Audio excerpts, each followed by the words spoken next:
Большинство наших граждан, пользователей,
Итак, доброе утро, дорогие участники нашей конференции.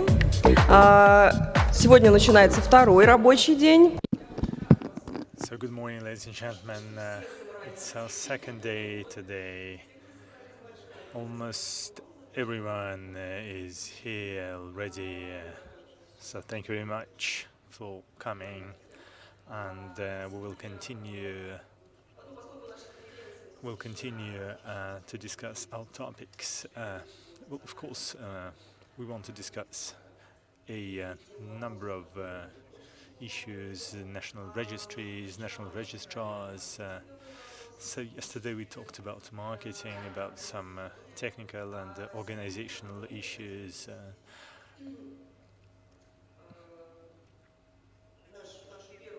And today our first session is devoted to the social aspect of registry activities. And here we would like to look at not only registries, but a wider range of organizations, internet organizations, business organizations, and our colleagues from other regions. So this session is called Social and Educational Projects, and we'll talk about who does that, how, for whom, and we will look at different experiences. So I will probably start. I have a little presentation from the Russian National Registry. Can I have a clicker?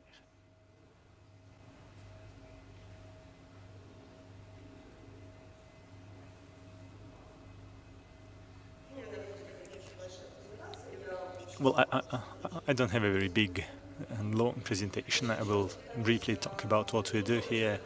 Well, again, our coordination center is Russian National Registry, and mostly we work to support and develop .ru and .rf domain names. But today, we're seeing this trend that national registries, they become a source of knowledge, like a knowledge base of insights and best practices, and they also embark on social projects, so they interact with internet users, with the community at large, and so we are no exception here. So we do a number of social projects displayed on this slide, So the first one is community educational project. It's like a game, and this game is, in this game we have a number of quizzes and contests and competitions. We have an online competition too. It's our key event, annual event. So the idea is you can learn interactively in an entertaining way. We also have this dot journalism project. It's a contest for journalists, for writers, and recently we launched a similar contest for young journalists, because today, children are very much internet literate, so they are interested in the internet, and we decided to give them a chance to publish their articles, their reports, their videos. So it's a contest for young journalists. We also have this positive content contest for young children and for young people. We have a contest for law students, so people who study law, and also this .deti domain name. Deti means children in Russian, and so our coordination center was involved in setting up this project. So it's like an area of trust, internet for kids. So these are our main projects, but that's not all. We also run a number of other activities shown here. So we do workshops, so we do it for government agencies, for example, for tax authorities, for judicial authorities, for law enforcement authorities, for business communities. So we tell them, about this technology, about the internet, how it works, how it's organized. We also do workshops for small and medium-sized enterprises, and I will touch on this later, and our colleagues from Site Formula will talk about it in more detail. So like I said, it's a series of workshops for SMEs, and it's it's very relevant to startups, for those who want to start their businesses. And actually we have quite big enterprises who do not still do not have a website or something, so we run those workshops for them and educate them on how to present themselves in the internet in the right fashion without breaking the legislation. And Andrey Vorobyev, our director, yesterday talked about this safe internet lesson. So last year we did a number of lessons and lectures in schools and in colleges, and this is a very good audience. We normally get a lot of people in the room, and so it's not just the students who are interested, but also the teachers. We also print some of those publications and we publish them online, and Andrei talked about it yesterday. So you can see the cover pages of those publications. And of course we work a lot with all kinds of partners, and we're always open to invitations to new formats and all kinds of educational programs. So we are involved in big industry events. As part of those industry events we can do games, we can do quizzes, and all kinds of interactive activities, if you will. So that's what we do. It's very multilateral, very multifaceted, and of course our target audience is mostly young people, because we believe that we need to educate a new generation of internet users from the very beginning, teaching them the right habits and ways of staying in the internet, because some people believe that the internet is a great evil, that it's very scary and dangerous. So it's all about education. You just need to teach them how to behave in the internet, and by doing so we help people navigate on the internet, to use it in the right way and reduce risks. So I would like to talk a little bit more about our main projects. So the first one is this, learn the internet and manage it. It's a game we do together with Rostelecom to improve digital literacy level for young users, for beginners, let's say, because it's not always young people. It could be also senior people, 60 plus, because the internet is now penetrating everywhere. Many government services are provided through the internet, and senior people just have to immerse themselves in this. And it's also easier for them to learn how to do it through a game. So it's for them too. But the target, the goal of the project is to teach people safe ways of safe behaviors in the internet. And we have many, tricks that help you learn how, for example, to protect your personal data in the internet, and so on and so forth. So this year we also applied to participate in Center Awards. It's an association of European national registries, as you know. So they've done this contest for several years, and our game made it to the final in Greater Online Good category. And we were happy that it was recognized on the international level. And actually we are now translating this game into English. It's almost done, and we will probably do it for an international audience too. So this project consists of an educational knowledge module. It also has a web portal where you can familiarize yourself with all the components and choose the right format for you.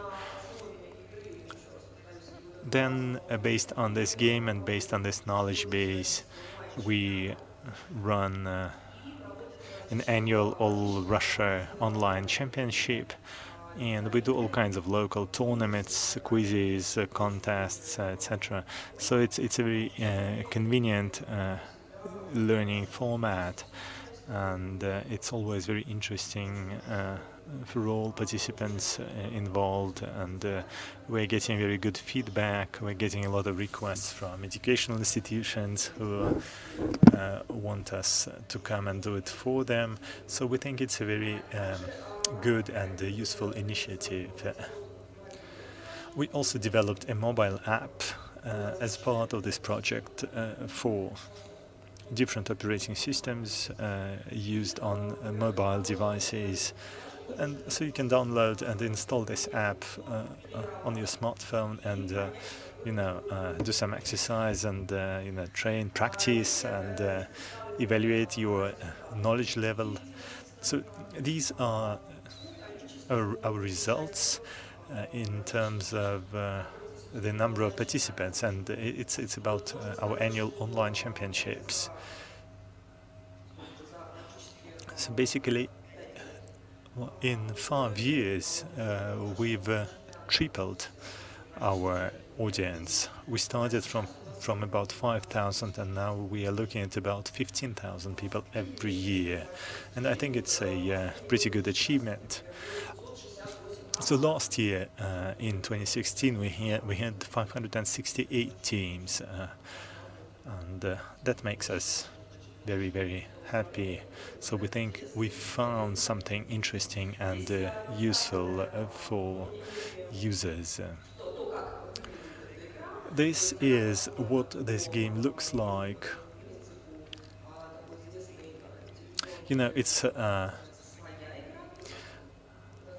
like this TV game, which is called Your Own Game in Russia.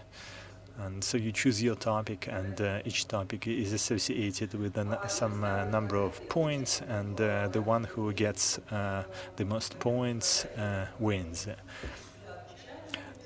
So if you look at the first picture here, so we have about 70% of girls amongst the finalists. Maybe even more than 70%. That makes me happy because, you know, so women, girls, they are becoming more and more IT literate, and so we are growing a new generation of ladies who will hopefully master internet technology.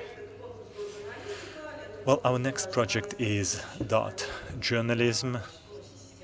It's a contest for journalists who write about domains, about the internet.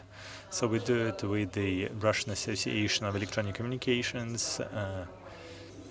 So this year, reg.ru joined us, and their status is official registrar. And we want to encourage journalists who write on these topics. We don't have too many of them, and we like them, and we appreciate what they do. So they want to understand all the, you know, nitty-gritty of this business, and basically we know everyone by the name, and we want to have more of those people, because it's important to have someone who can really understand it and write about it for a larger audience. And of course that helps educate internet users on how this domain name thing works, and we want to really increase the knowledge level for the entire internet audience. So we also launched a similar contest for young journalists. It's people under 18 who study in schools, in colleges, so they can submit their articles, their interviews, their reports to this contest. Those could be written by just one author or by several authors. So we have this Dot Journalism website, and so we receive papers before October 1st if you're interested. So our youngest participant last year was an 8-year-old boy from 2nd grade, and the oldest one was a technical university student. So we have a very wide range of age groups, so to say, but people are interested in it in all age groups. The next project is more specialized. It's focused on legal topics. It's about IP and IT, so it's intellectual property and information technology as related to domain names. That's a very interesting one for us. We're happy to be able to support it. So we work in partnership with the Moscow Legal Academy and IP Club. They are our partners, and of course we are supported by the State Duma Committee on Information Policy and Information Technology and Communication. Well, actually, so the goal of this contest is not only to highlight problems, but to offer solutions. So we think it's a very useful event because the legal aspects of what we do are very important, and we would like to really have more professional lawyers who know how it works, who can put together documents, who can be involved in legislative work.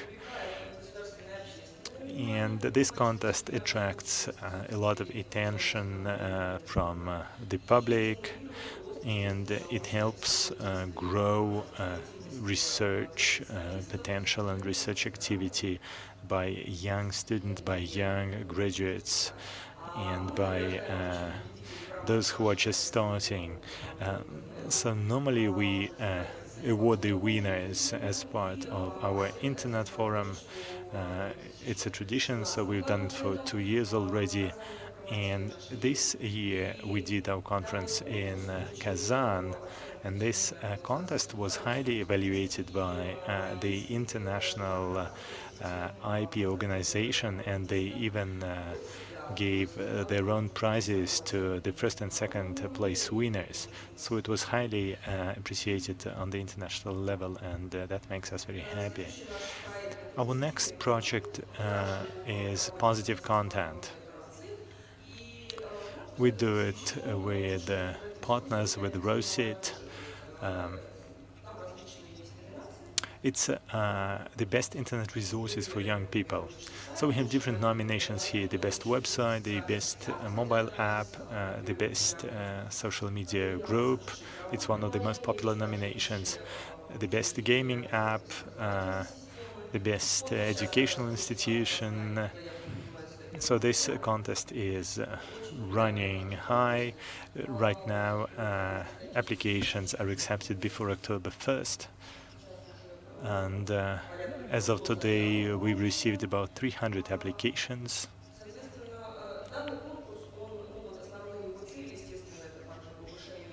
And the main targets here are to improve digital literacy and to encourage and develop quality educational and entertaining digital products.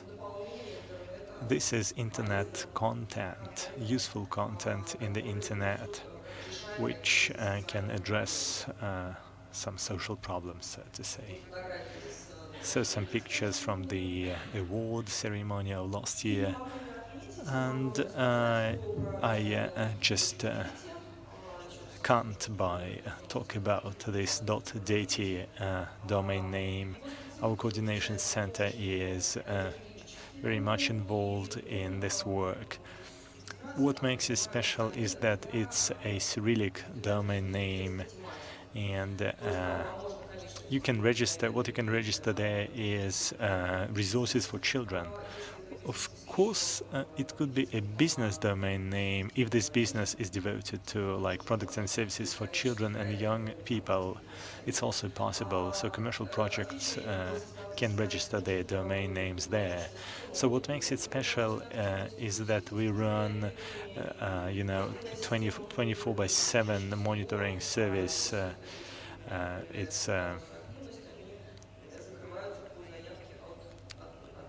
So basically, we try to monitor some malicious activity, and it's run by.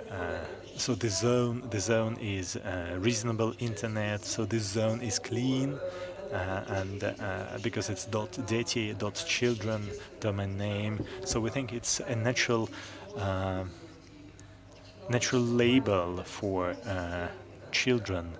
And technologically you can use it by search engines, and they can produce search results as reliable resources. So some of the examples of how it can be used, like health children, library children, carousel children. So this project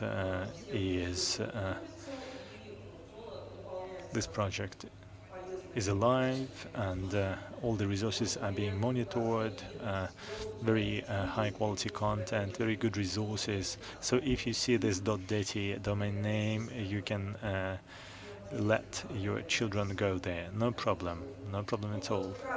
So that's it. That's our main projects. Actually, we have more, and I just don't have enough time to talk about all of them. So if you're interested, we are open to cooperation, to communication. We are ready to share our experience. If you have any questions, let's take them right after each presentation. So I'm ready to take them now. Yes, Shavkat.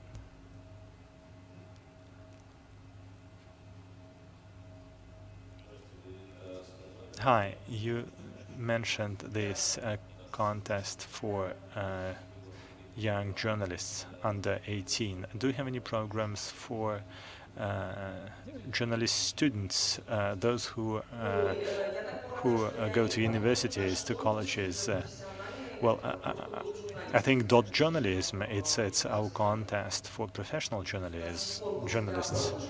So we have a contest for any journalists, right? .journalism. Anyone who writes video reports, radio reports, blogs, so they can apply. And I would recommend this nomination.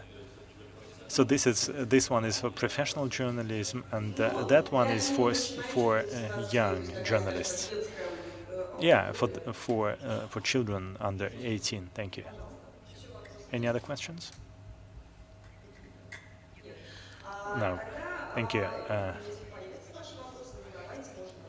So if you have those questions later, it's okay. I will be here all day today. And from National Registry, so we'd like to move a little bit to major internet companies and business community representatives. And our next speaker is Sarmantai Kasenov. He represents 1S Bittrex, and he will talk about business projects, how it is done there and why. Thank you. Can you hear me?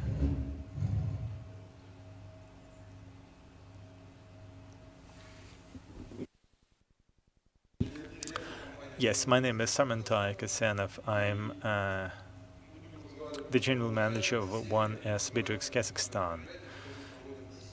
And we'll talk about this series of educational events we do in Russia. But before we start, I'd like to talk a little bit about our business, just to give you an idea how we came up with this idea. Our company was founded in 1998, and we have two main products. It's CMS Bittrex, it's an engine for website creation. And then we have those corporate portals that we call Bittrex 24. It's a partner business. So we develop the platform, and all customer-related activities like implementation, customization, support, it's all done by our partners.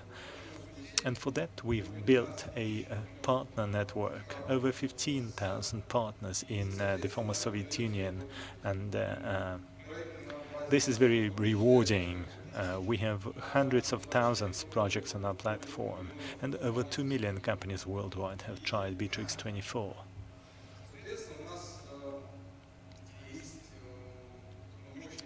And we have a very effective channel, customer events, right? So we organize free events for our customers. So on the one hand, we try to educate our customers and we try to help them find answers to some of their questions.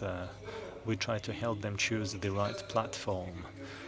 And very often we give hot leads to our partners after such events. On the other hand, it's continuous feedback from the customers, what we need to improve, what we need to say, what we need to do better. Continuous feedback. We also do customer conferences, and traditionally our main target audience has been MSB. We're also looking at enterprise now, but MSB is our most well-known segment. Well, the conferences we do for customers, and by the way, we're running a conference in Almaty on the 28th of September. It's on automation of CRM conference sales process. So we do workshops, our own workshops. We provide marketing and methodological support for our partners when they run their customer workshops. We do joint workshops, we do webinars, product webinars, and we have a number of workshops called Site Formula. Site Formula, it was basically our attempt to go into the regions. We had very good expertise doing customer events in capital cities and major cities, and we were getting very good feedback from there, very good leads. But in the regions, that was much worse. We would do a couple of events and they didn't work out well. We didn't understand how and why, what we need to talk about in the regions. We didn't do a very good job organizing and running those events in the regions. So we really wanted to improve on that, because it was 7 years ago, and most IT events in Russia would be done in capital cities and major cities. And it was like, we have a lot of potential, we have a lot of people who want to learn something new, we have potential customers, but they have no access to this knowledge. And there was no competition in the market, in the regional markets back then. So it was, everything was like, it's a good idea to go into the region. So we did some brainstorming, and we decided to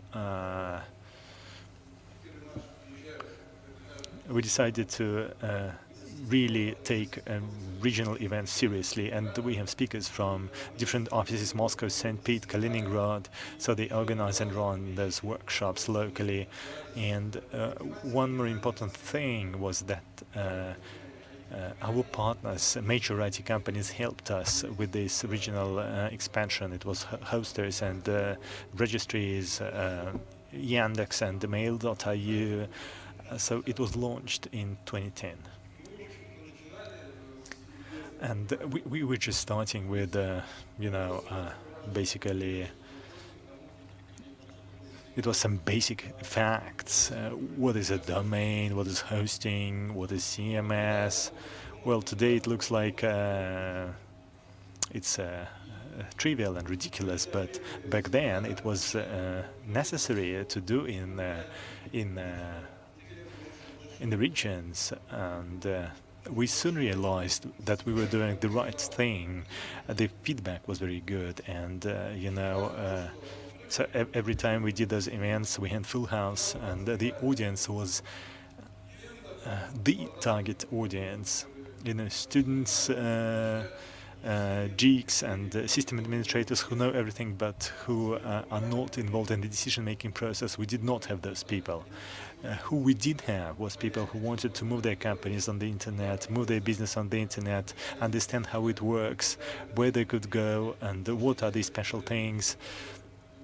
So most part of the audience is people who are the decision makers in their companies, responsible for business development.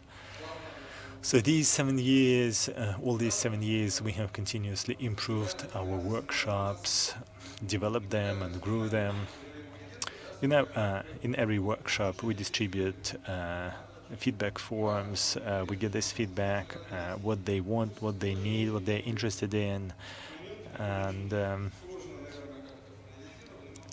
one other thing that is difficult to formalize, it's speaker impression. it's a classical, scenario. Our speaker comes to the region and they don't even have the time to have coffee, because after the presentation, a lot of people come up to them, and so basically they spend all their time talking to people, giving them advice, etc., etc. And so we came to these conclusions, right? Our outcomes, so to say. We started dozens of people. Now we have hundreds of people coming to our workshops. So it's a huge, huge leapfrog, and our emphases have changed too. Our focus has shifted. So we started with some trivial things, but now people are talking about how to find the right audience, how to retain those customers, and how to connect online payment systems. It's one of the most relevant topics these days. So the workshop structure is getting more complicated, more sophisticated, and that makes us happy, because MSBs are beginning to understand how it works much better. So just to give you some visual pictures, a picture from 2010, and it's a picture from the same city today. It's Chelyabinsk, Novosibirsk, 100 people workshop. This year we had to rent a cinema theater, and it was full house. We didn't have enough places, enough seats, because everyone wanted to participate. Nizhny Novgorod, the same. So today we do about 40 workshops a year, covering about 10,000 people. Those workshops are free, and the goal is to educate people. So to summarize, in 7 years we've done 350 workshops with 53,000 participants, 51 Russian cities from Kaliningrad to Vladivostok. And if you look at the feedback we get from our participants, we are on the right track, and we're going to develop this program further. And we think we are making a contribution to internet development and internet business development in Russia. Thank you. Any questions? I'm Sergey Povalishev from Belarus, and we also do Bittrex site formula events. Well, from our perspective, from Belarus perspective, it's partners, it's web studios who organize those workshops. So my question is, 1S Bittrex, who finances those workshops? Is it 1S Bittrex, or is it financed by the web studios who do it for you in different cities? Site Formula is our workshop that we pay for. Apart from Site Formula, we have partner workshops that our partners do themselves, but we compensate their marketing expenses. So basically, we anyway, the lion's share of marketing expenses is covered by us. What our partners help us with is organizational things. Got it, thank you. Any other questions from the floor, maybe? What about Kazakhstan? We do not do site formula in Kazakhstan yet for a number of reasons. So we do our Bittrex workshops in Kazakhstan, we do partner workshops in Kazakhstan, but to be honest, the Kazakh market is not high in terms of its development level, and we do not have many partners who can help us do this. But when we organically grow to this level, of course, we'll do it in Kazakhstan too.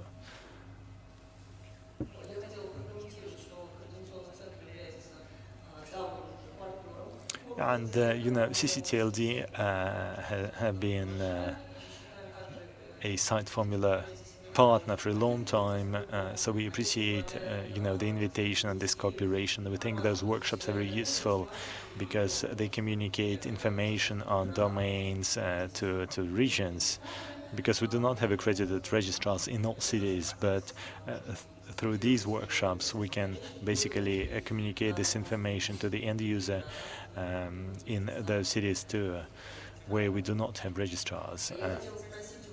And I have this question for you.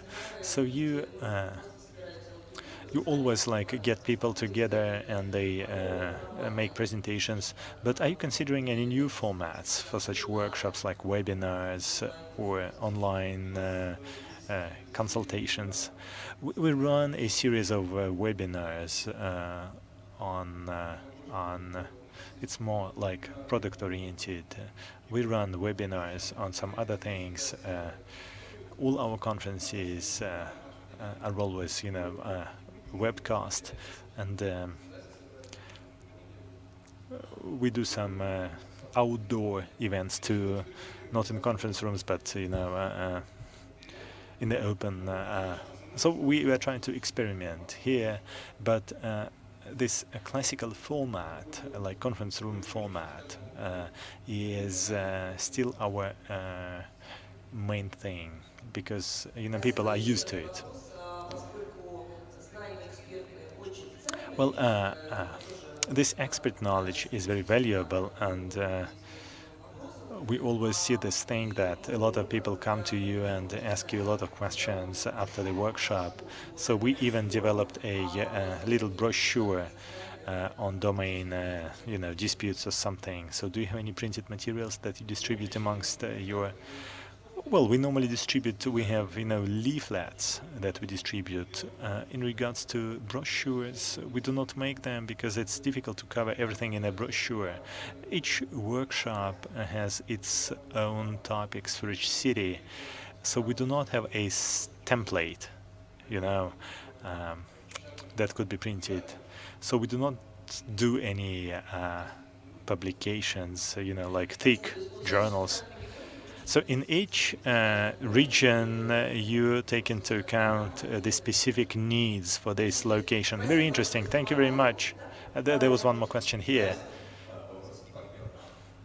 That's a question from, you mentioned this partner conference. So you didn't do it last summer? No, we didn't. And why? Was it the first time you decided to cancel it for some reason? No, it's a very, technical question. So last summer we decided to do this Bitrix 24. Then we decided to postpone it until autumn. So it's going to be right now October 10th. So the idea was to run it simultaneously in 5 Russian cities. So it didn't work. In the summer, last summer. So it's going to be a partner conference on October 10th, it'll be like a partner. It will be a replacement for this autumn CRM-CON. CRM-CON? No, we're going to run CRM-CON in St. Petersburg. It's separate. So again, like I said, we are trying to experiment. In the past, we would run partner conferences for partners only. So last year we did a conference like 1,000 people at Kolesnikova for both customers and partners. So we are trying to experiment. We are trying to find a combination. Thank you very much. It was very interesting back then in Kolesnikova. Thank you, Sarmantai. Very interesting report.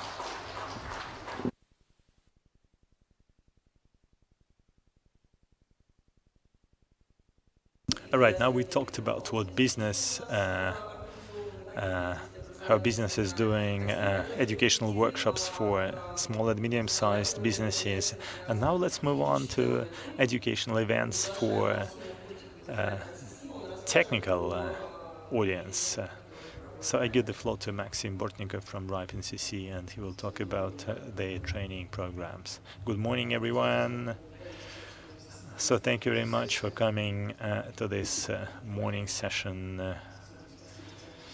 So it's not easy, I understand. Especially, I would like to thank those who come from the same time zone that I come from, where it is still 7 a.m. So I will try not to be boring. So you know us as an organization that gives you IP addresses.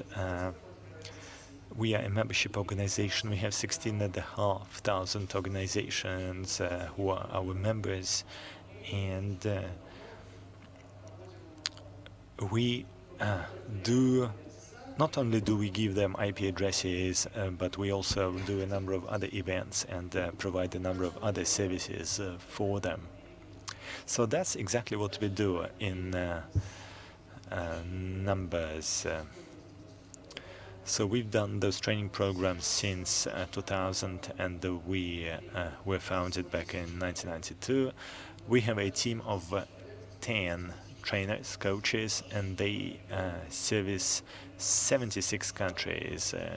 RIPE-NCC covers Western Europe, Eastern Europe, Caucasus, Central Asia, and Middle East. We have a total of 76 countries. It's 10 trainers, so 10 instructors, and they cover all 76 countries. And since 2000, we have done almost 2,000 training programs.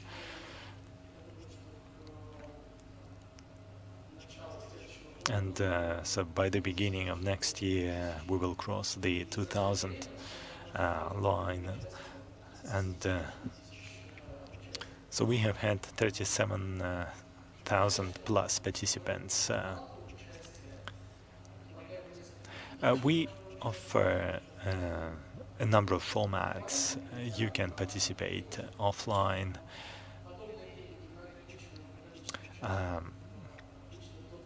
Normally we try to do such programs for up to 20 or maximum 25 people, because we always have 2 to 3 instructors, and if we have 20 participants, we can work with each participant individually, because this workshop, it's not a lecture, it's not a presentation. You do not have an instructor staying at the lectern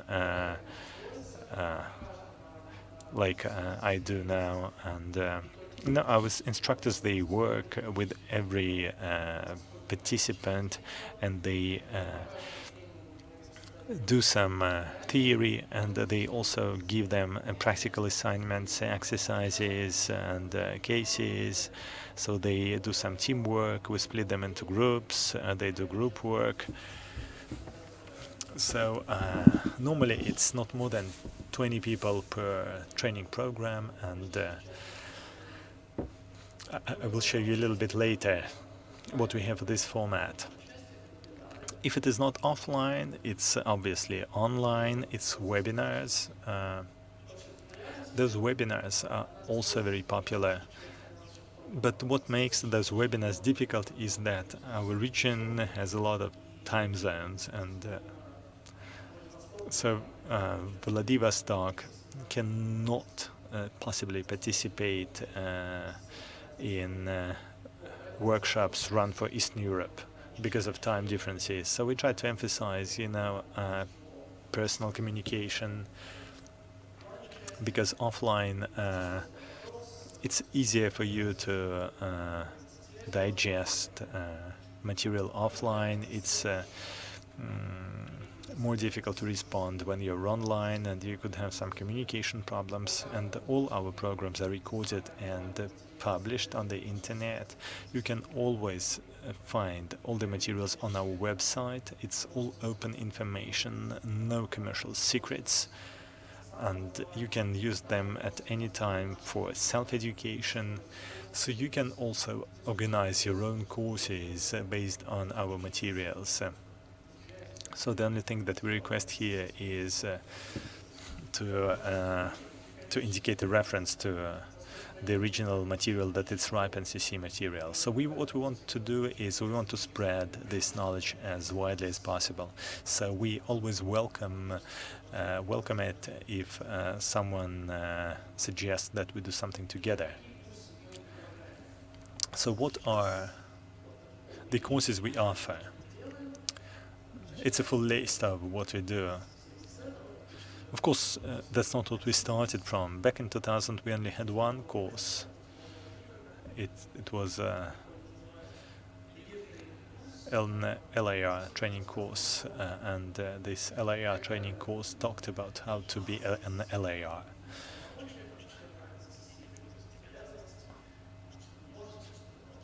What are your authorities? What are your responsibilities as a RIPE NCC member?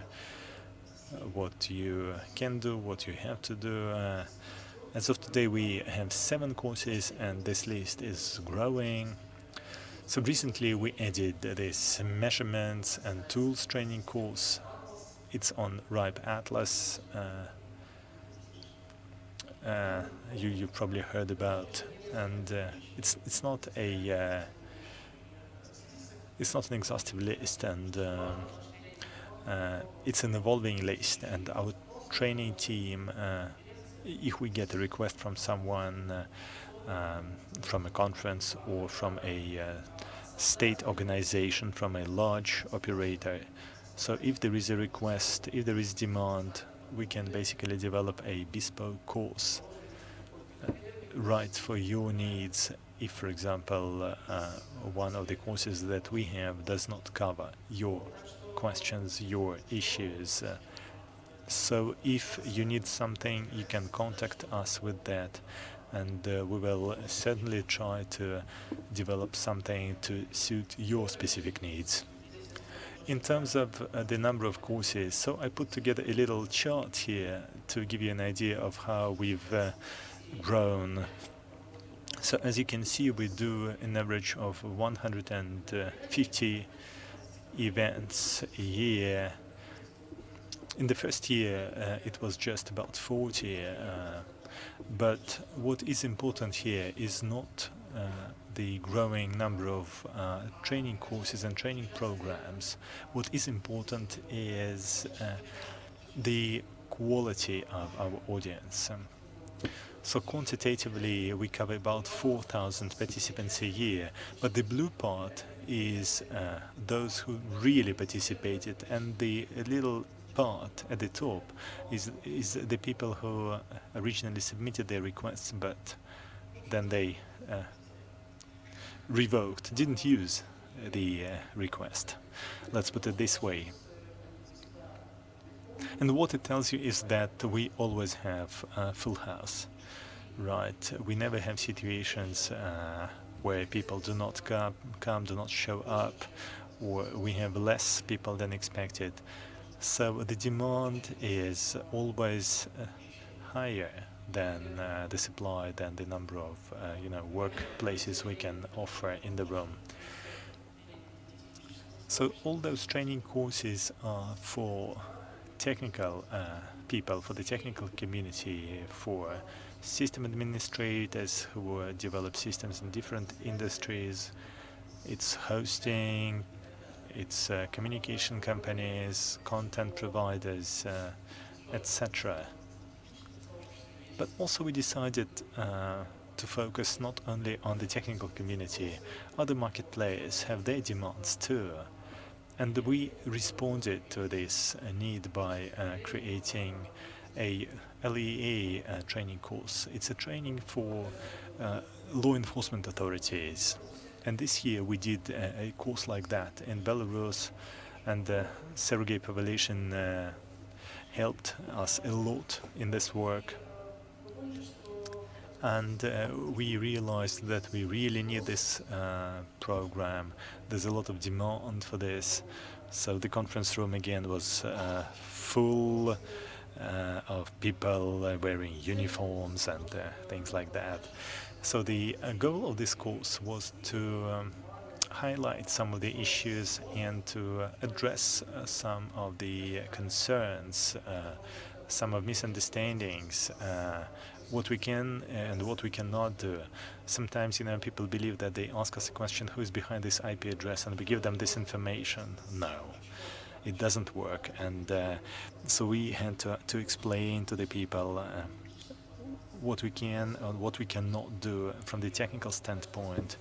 And that's why we organized this course. It's also available as a webinar that we launched recently.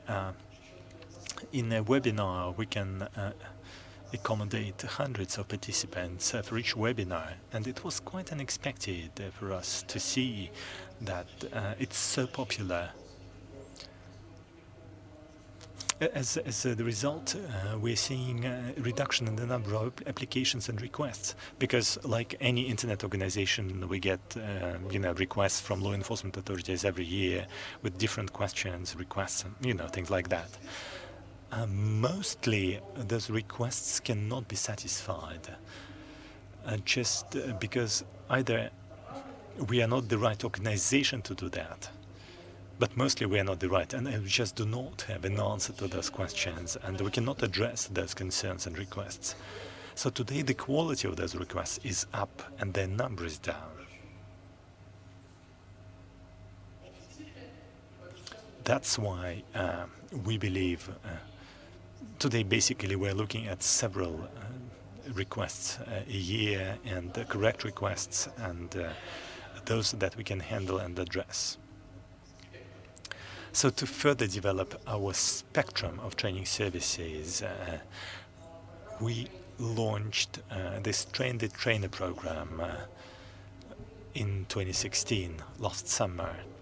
So the idea is to train instructors, to train trainers from the local countries, from the former Soviet Union countries. So we selected 14 candidates in the short list. We had a lot of applications, but we reduced it to 14 candidates. It was an IPv6 training program, and so based on this training of the week last year, 5 candidates have already participated in our training programs together with our trainers, because all our trainers are English speaking, well, except for their native languages, because we have a multinational team. But all materials are always taught and available only in English. The problem of translation is not only that it's 76 countries and we have as many national languages. Problem is we can translate a course into a local language. Then it's difficult to support this material. Right, so this IPv6 training course, it's more than 1,000 slides.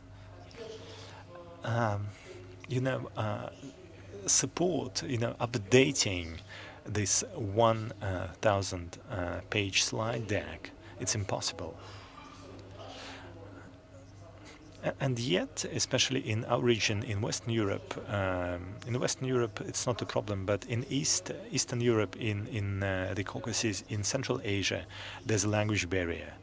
So we always say that, the technical language is universal and people speak this technical language, no problem. Well, it's true on the one hand, but it's always a good idea to have someone who can teach in English, but who can take a question in Russian, for example, if you just do not have the right vocabulary to explain your problem. So you can explain something, your question in Russian. And that's our goal, to get some Russian-speaking trainers, Russian and English-speaking trainers, of course. So they all come from different countries, so and they all speak several languages. There's 5 candidates that we had the trainings with. So one of those guys is from Kazakhstan, one from Uzbekistan, one from Russia, one from Belarus, and one from Armenia. So 5 instructors, 5 trainers who are already involved in running those training programs.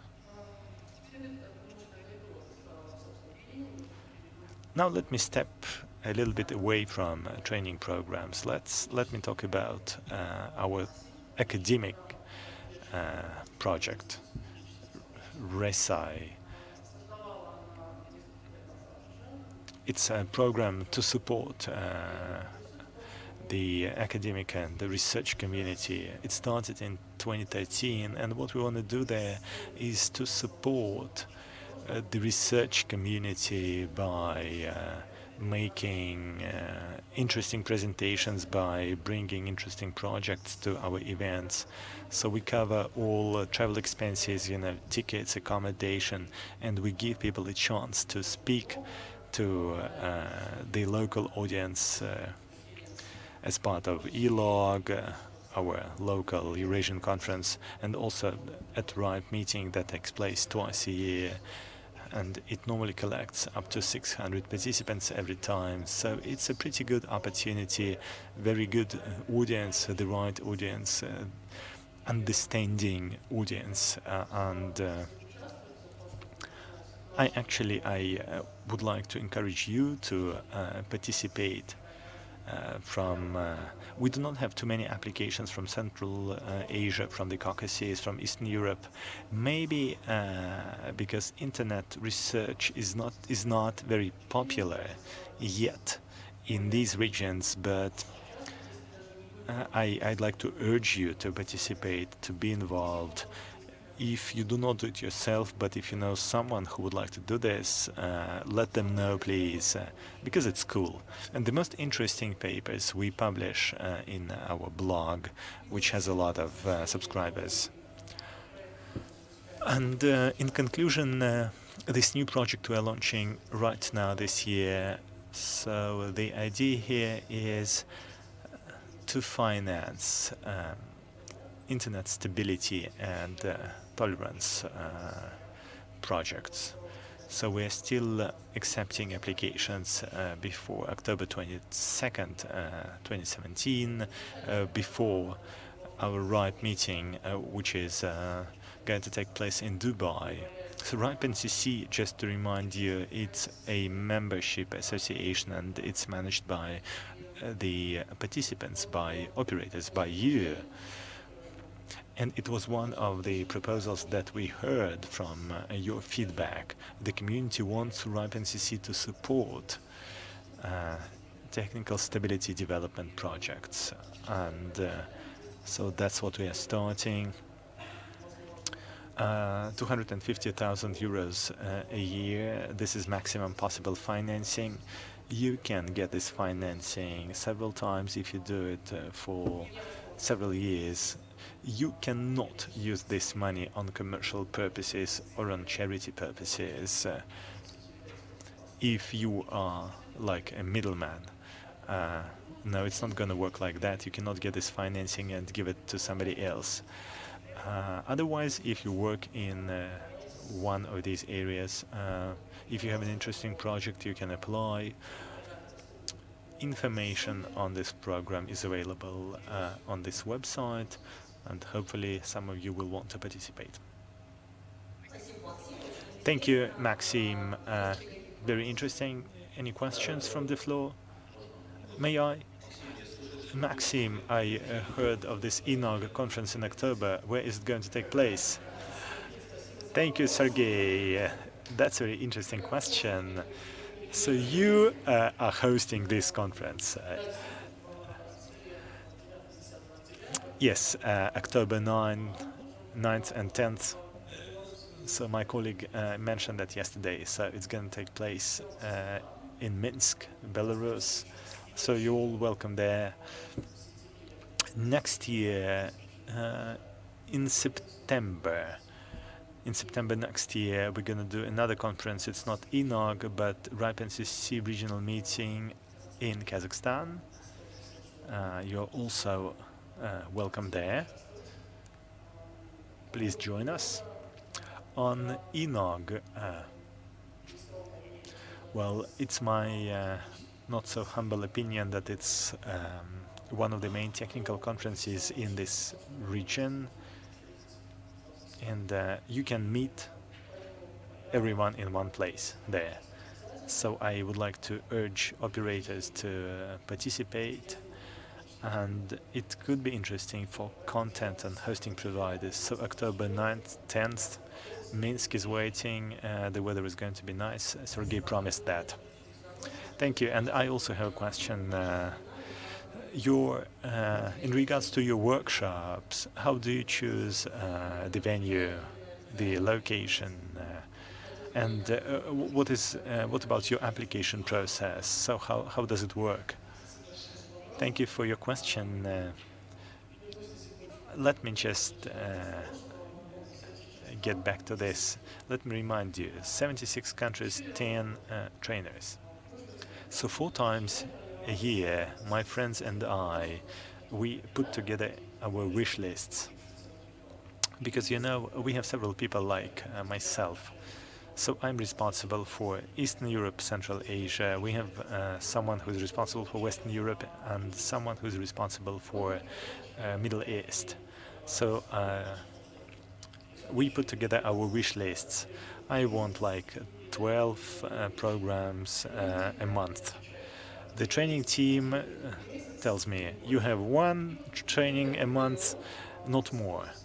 And then we try to reach a trade-off, so we come to something average like 5 programs a quarter per region. Well, again, it's all about our resources. And I could say, and I have requests from the local community, so I can guarantee that it's going to be very popular, very interesting, and I want to do it very much. You can send those requests to me by email, and here's my email on the screen. I get this feedback. We travel a lot. We travel actually more than we spend time at home, so everything is done in this way. Well, of course, it's basically you have to push a little bit, but it works out well in our region. So we pay a lot of attention to this region, which makes some other regions jealous a little bit. And yes, we try to look at the number of LIRs in the specific country. If we have a lot of LIRs, like in Russia, then you've got to be there at least once a quarter. If you don't have so many LIRs, then it's always a little bit difficult to address. Do you always have new participants every time? Well, we have a little bit of overlap, but every time it's 90% new audience. But of course, sometimes we have those people who do it several times, but normally it's very serious the founding organizations who basically form and shape the marketplace, and they're normally technology leaders in the market, and we want them to participate every time. You can always refer to their experience. They did that, they do that, and you can talk to them, so they have lessons learned. They can share their experience with you, for example, IPv6 implementation or routing arrangements. So we actually encourage that. Thank you, Maxim, very much, and once again,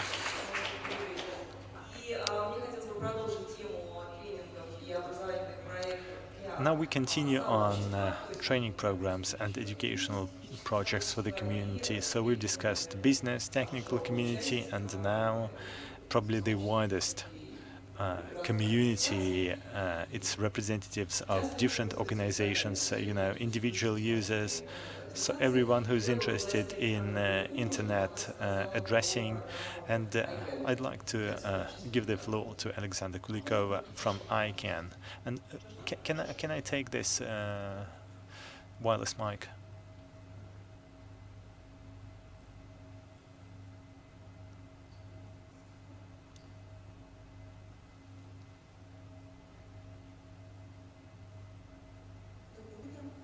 Good morning.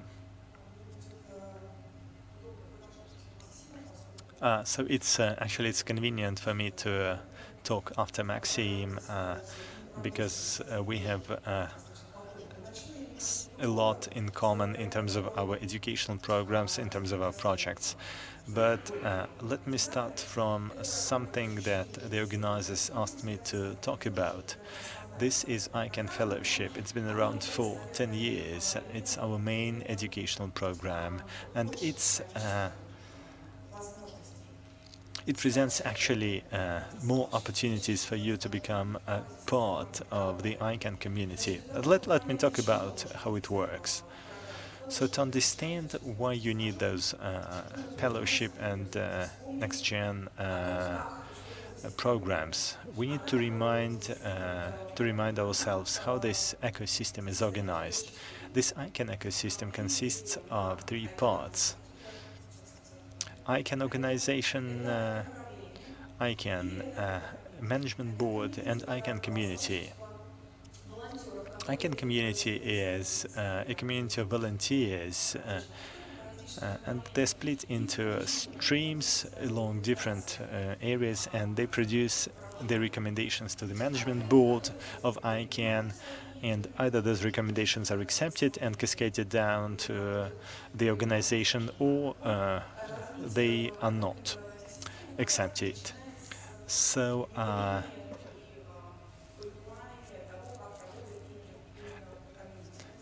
and you actually start from understanding how this community works. It's a bottom-up process. It's basic initiatives from different individuals who present different stakeholders. It could be businesses, could be technical community, could be a civil society, could be academia, and so on and so forth. And also government. As I mentioned before, the community could be split into 2 macro groups. It's support organizations who develop and make policies. We have a lot of acronyms, of course, there, and in our ISTAR organizations like RIPE, NCC, ISOC, etc., etc. So one of those support organizations is involved in country domains. We have a different support organization which is involved in top-level domains. So on the other hand, we have groups who provide recommendations to ICANN, to the ICANN management board. We have groups representing end users, and all of us are end users in a way, right?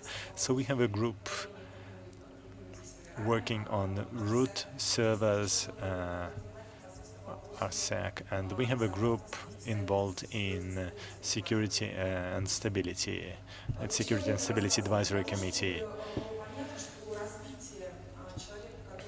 So why I'm telling you this?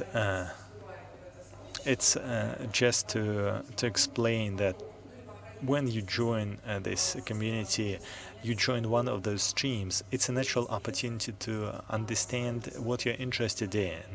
So what is your professional area of development? Because it's a two-way road anyway, right? So when you start at ICANN community, you get something for yourself. A lot of networking, a lot of competencies, a lot of new expertise. And what they give is, they give their voices that we need to give recommendations to the management board to fulfill its mission, provide stability and failure tolerance for global identifiers in the world. So you are a newcomer. That's how it works for you. So you, of course, you start from the website. You watch those videos on YouTube. You can even listen to some courses on ICANN Learn, some basic videos from the basic videos to more advanced videos on domain space policies. Then you get more confident. You can use more advanced materials available from different online resources around the ICANN website. You probably subscribe to the regional information bulletin, and you are following the community. You stay tuned, recent news, and etc., etc. And you pay attention to the events taking place in your region, in our region rather. It's very difficult to describe in several words. It's Eastern Europe, it's Central Asia, it's the Caucasus, it's Russia, it's this big Eurasian space, to say. And it's not necessarily ICANN run events or ICANN supported events. It could be just any kind of events, internet-related events. But the idea is to extend your knowledge, and then you become part of this process. You meet me, for example, a representative of GSC, a global stakeholder engagement, and in this department we split the world into 8 regions, and in each region we have a number of people who represent the organization and who are the nearest entry point to get answers to your questions, to explain how things work. And from our experience, it's quite convenient, especially when you work with such beautiful and excellent colleagues. So we have known each other for quite a long time already, and this trusted relationship results in a very good working relationship too. And it makes perfect sense. Then this step, it's fellowship and next gen. That's basically the topic of my presentation. It is just an organized process for you to get the knowledge you need to become an important element an important participant in the policy-making process, so you can develop towards some leadership position in the community. You can even initiate an event of your own, or you can join one of the work groups. You can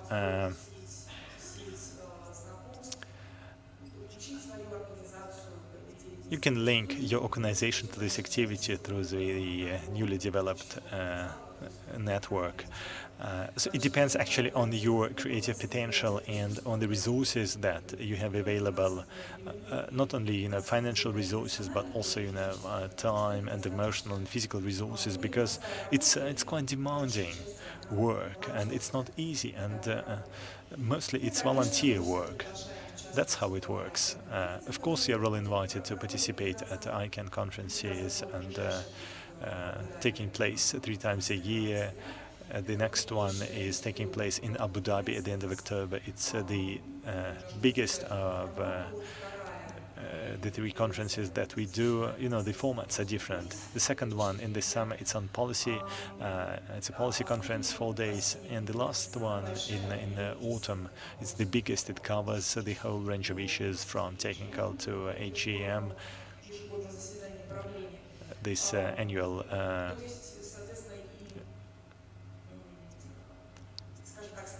governance meeting, and so the range of questions, it's also different from conference to conference.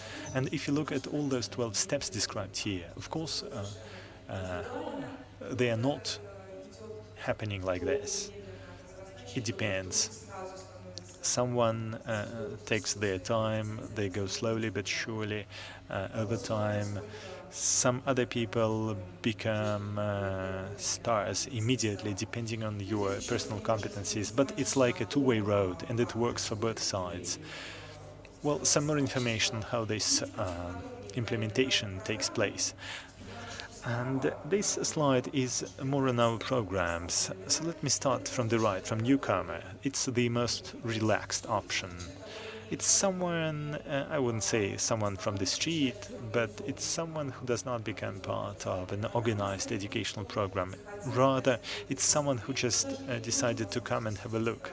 But even they have a chance to visit one of fellowship and next-gen educational sessions. And we have a newcomer day session, and they talk about, for example, how DNS works. So it's the most relaxed option. You will always find someone who will explain to you where you should go and what you should listen to. And we have some special resources to do it. Well, in regards to fellowship and NextGen, the difference is actually both programs are financially supported. So its accommodation and transport are paid for. The biggest difference being that NextGen we have an age limit from 18 to 30, and NextGen primarily it's people from the region where the ICANN conference is going to take place. Just to remind you, the program takes place during the ICANN conference. In regards to the fellowship program, it's more focused on those who are already aware of what's going on. They just need some extra knowledge. Those people are professionals in their respective professional areas, and we do not have any age limits. Well, about 60 people are involved in the Conference 1 and Conference 3. In Conference 2, which is a shorter one, we normally get 40 fellows. And there's a limit here. You can be a fellow 3 times. Why 3 times, not just once? Because one time it's not enough, and it's an overwhelming experience. You have a lot of information. And by the 3rd time, you really begin to understand how things work and where you should go and who you should talk with. And let's run this short video now, just 1.5 minutes, and it will explain what I'm talking about here. Do you want to know how the internet works? Together with our technical partners, ICANN helps the internet function. How we do it, each device gets a unique number, an IP address. It's like your mailing address. This address allows you to send videos and messages and other data from any point on the internet to a specific device. We help coordinate and form policies based on these unique identifiers with our technical partners. So this work is done by a community of volunteers who want to support one global internet. So if you're interested in ICANN, come and join us. So we have 2 programs to help you familiarize yourselves with ICANN. Number 1 is NextGen. It's for students from 18 to 30 years. The second one is Fellowship. It's for specialists from 21 years who want to become volunteers. When applying, check your eligibility and fill in a brief form. So if you're accepted, you can go to an ICANN conference where you can meet other ICANN community members and learn more about our mission and activity. ICANN helps you with the transportation and accommodation, and we also pay a little allowance, per diem allowance. It's a very good start for those who are interested. More information on go.icann.org/journey.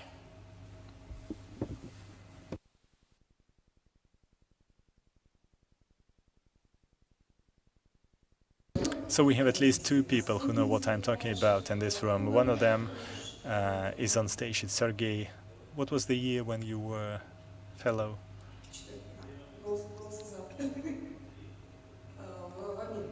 It was in the United States, right? And Shavkat, so he has been fellow for many times in Copenhagen. It was the last time, or Johannesburg. Maybe I forgot someone. Right, at least 2 people who can share their personal experience, what it's all about and how it works. All right, so I talked about this, online resources. This is our little success stories. It's the people who have been through this entire journey and who have become leaders in their respective areas.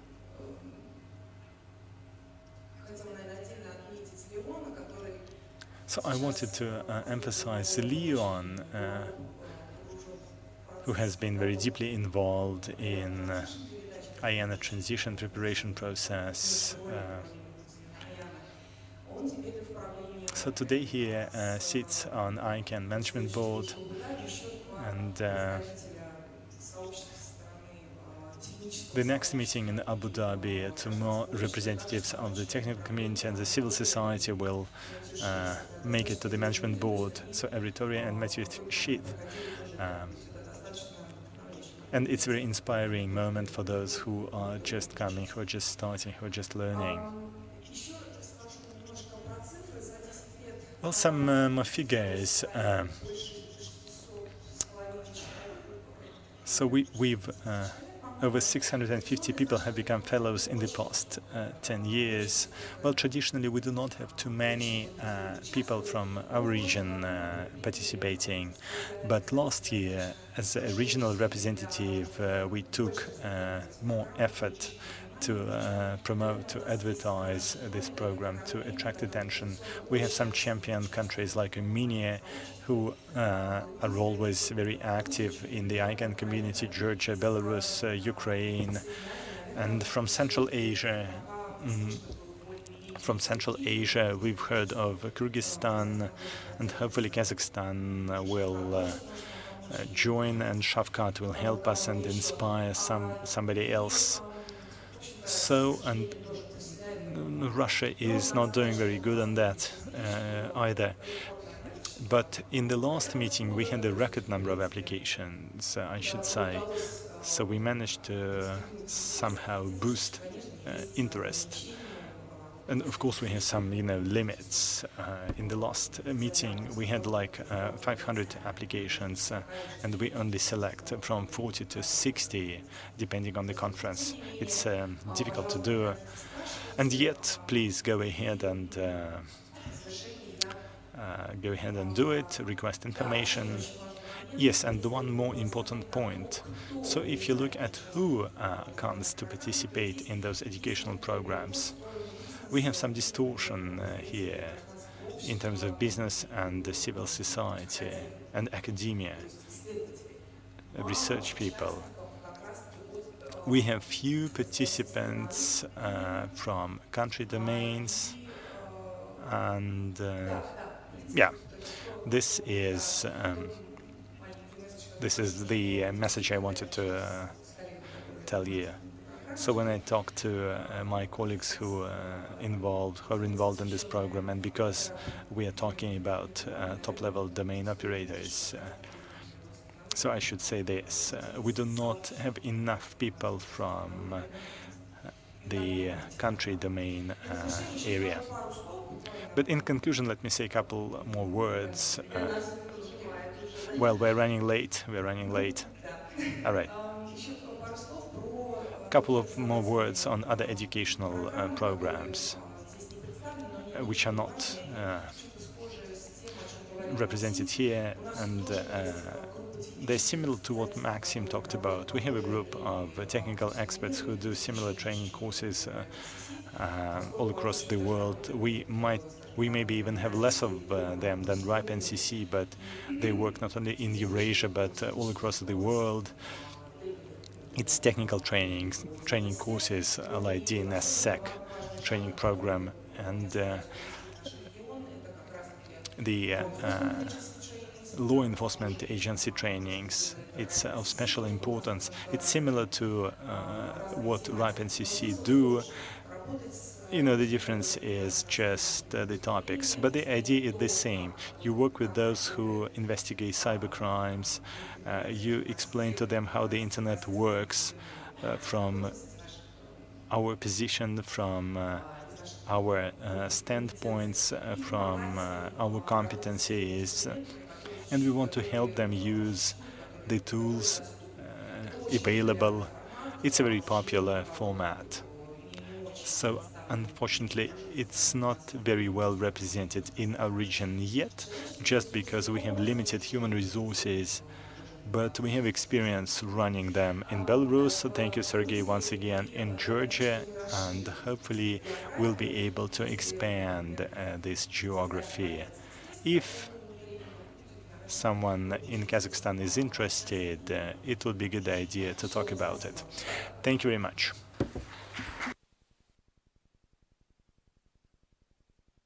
Thank you, Alexander.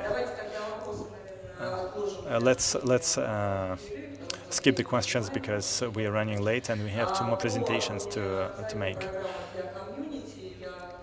Speaking on educational programs for the community is Anna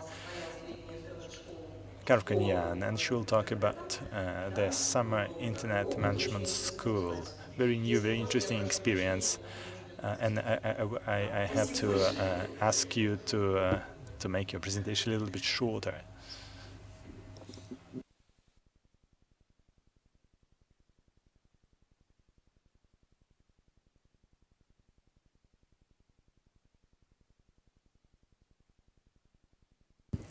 Hi, good morning. I'm Anna Karakhanyan. I represent ISOC, Armenia. So I would like to talk a little bit about how this idea came into being. You know that, internet governance schools are done all over the world, but we were the first organization to do this in the ex-Soviet Union space, and it was a success story, and the format was very unique. We even tried to choose a unique, special venue for young people, because we had about 30 students, and now we have this loft. And this loft is not in the top floor, it's in the basement rather, but it was very funny.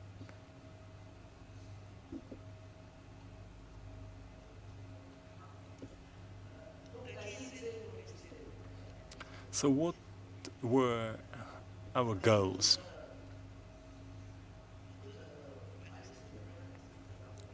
So Alexandra was right, saying that, people are not aware.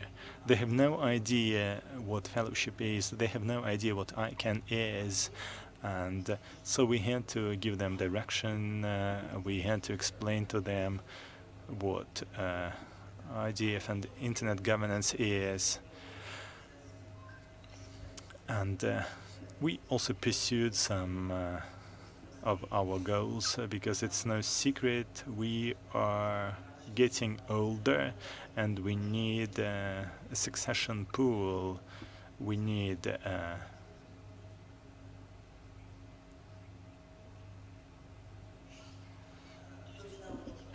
so we also need to grow our potential. We need young people, and when we did this school, we could see who will go further, who will make progress, and who will just listen and stay where they are. But it's still good. Let them listen, let them be more educated.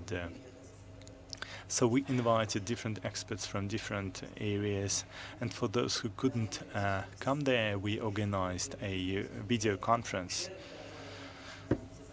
So our first presentation was just charming.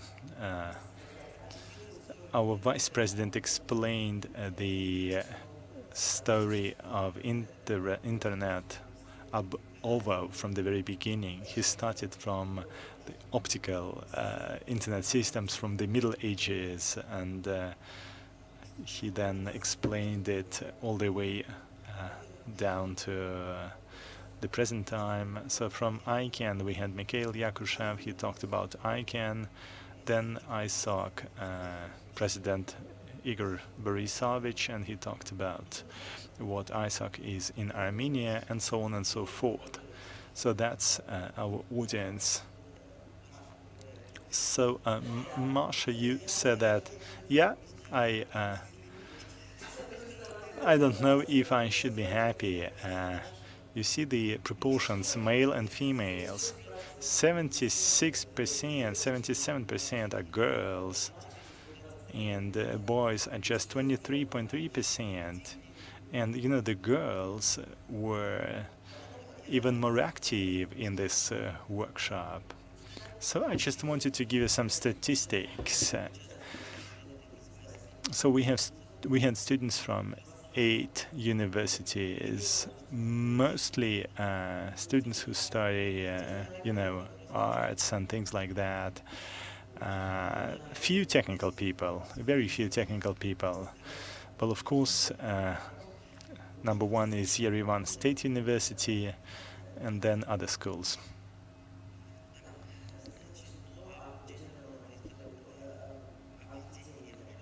Well, I already mentioned this general and historical overview. Well, actually, I've already covered everything here.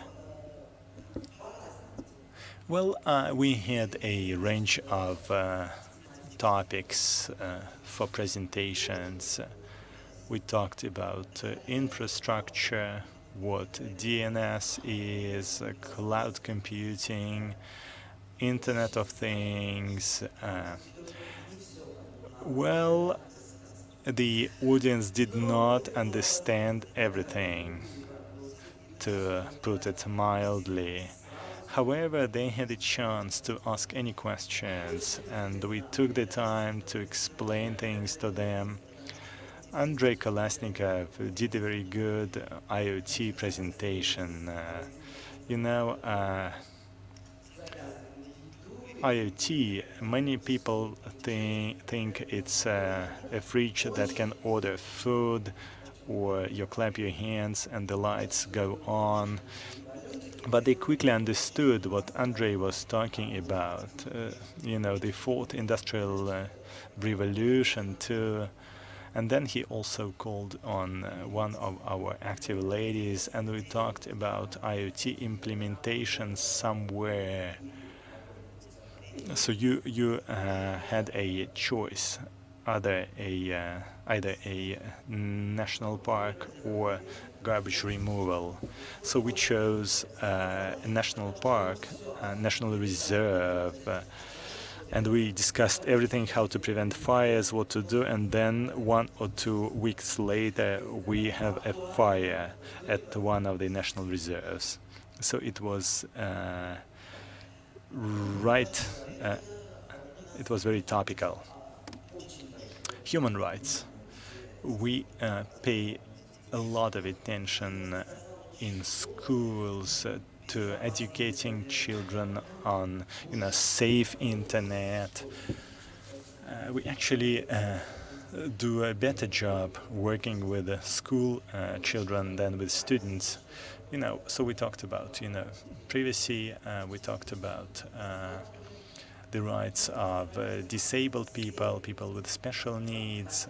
So we try to cover all of those topics related to the internet, Bitcoin and blockchain. Oh, well, we have very few people who know what those things are.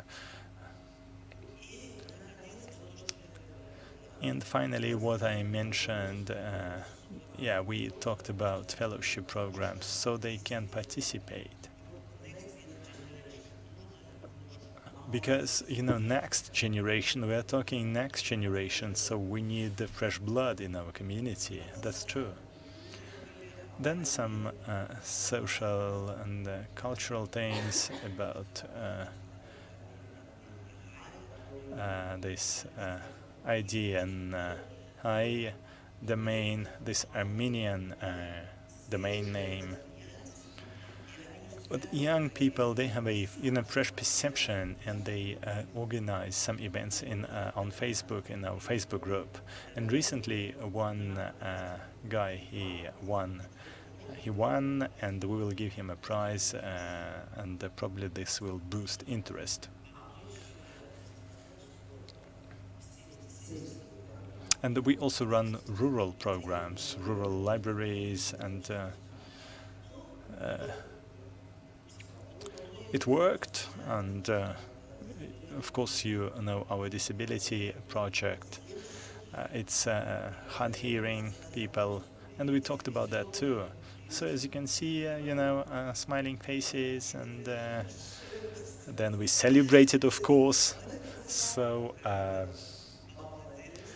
we also, became younger with those young people. And this event received a lot of media coverage. We did a press conference and there was a report. So that's basically it. And we have a website here. Thank you. Thank you, Anna, very much. Very interesting. So you think this initiative was very effective and worked well? Yes, and we're going to continue. And maybe we are going to take not only students, but also other ages, other age groups. Thank you. Please take your seat. And we have our last but not least presentation in this session. So we go back to national registries, and Sergey is going to talk about a very interesting format. It's a new format for educational projects that they found and how it worked. Good morning, my colleagues. I'm Sergey Povalishev. I represent Hoster.by. So my presentation will be probably the shortest in the TLDCON history. Hoster.by operates .by and .bel, and we are the biggest registrar for those domain names. We're the biggest hosting provider in Belarus, so we are many things. I can tell you later. So the presentation is, let's go. The presentation is on educational projects that we run in Belarus. Let's just roll this video just to illustrate who we need to teach in the country, and some points on computer literacy. So I'm still a little bit dizzy after the gala dinner. Not this video.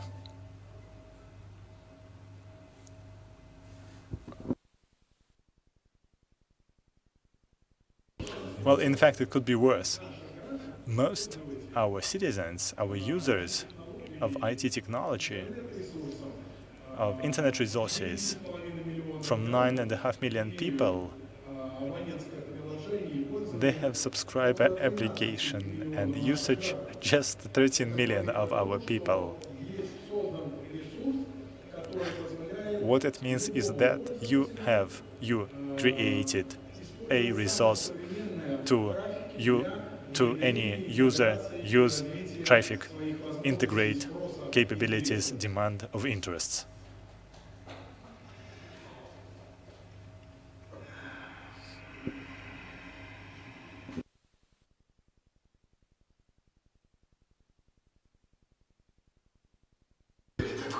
What the fuck are you talking about?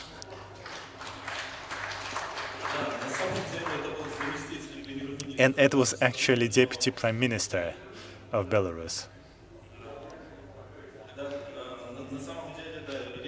Yeah, in fact, his speech was quoted by everyone. That was funny. So education, everyone needs education, not just us. Many other people too. And all events that we do, and IGF and ENOG in autumn, and Eastern European DNS Forum, all those events are educational in nature. But now let me talk a little bit about our event that we tried just 1 month ago. We called it IT Friday.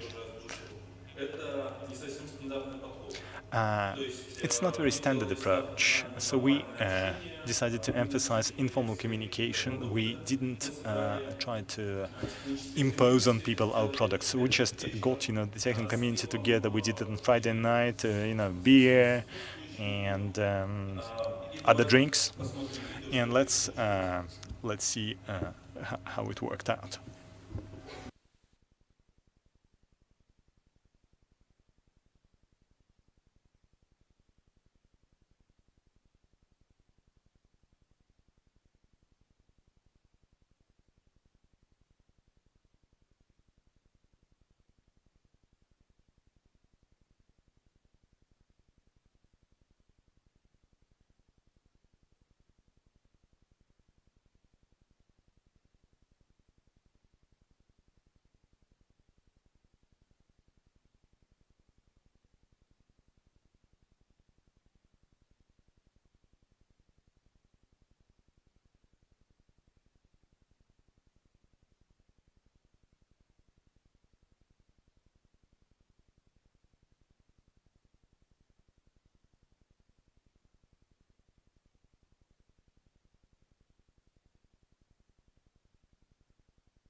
So the first topic of IT Friday was DDoS attacks.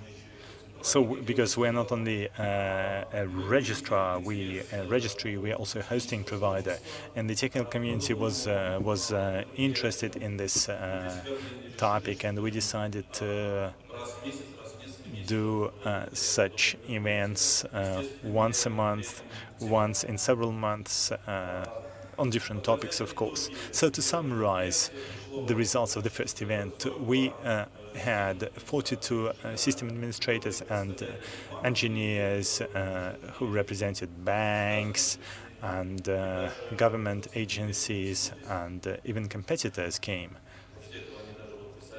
And after that, they even provided good feedback in social media.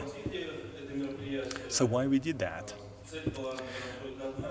With just one purpose, to unite the technical community, to get together, to understand the concerns as of today, and so we think we did it successfully. Thank you very much.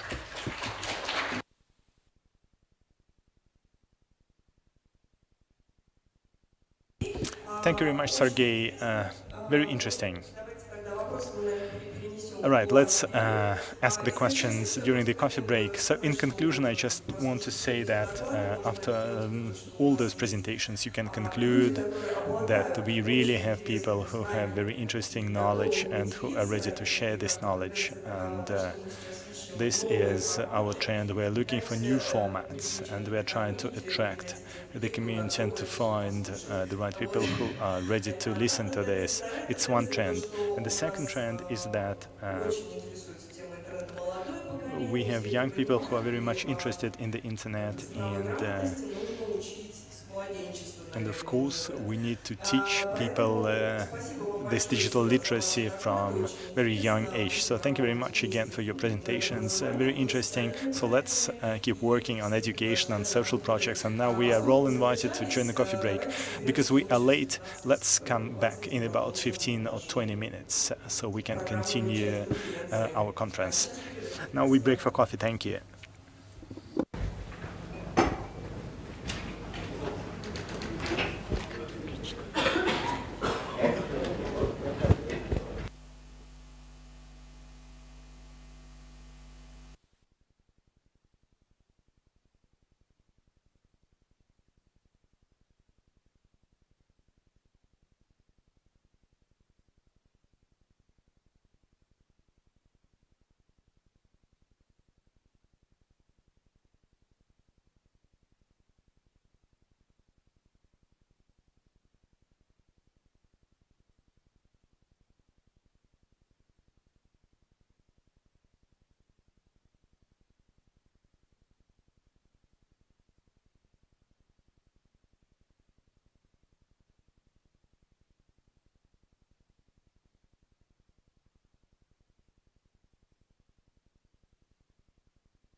Дорогие участники форума, конференции, я приглашаю всех занять места спикеров в президиуме, а слушателей в зале.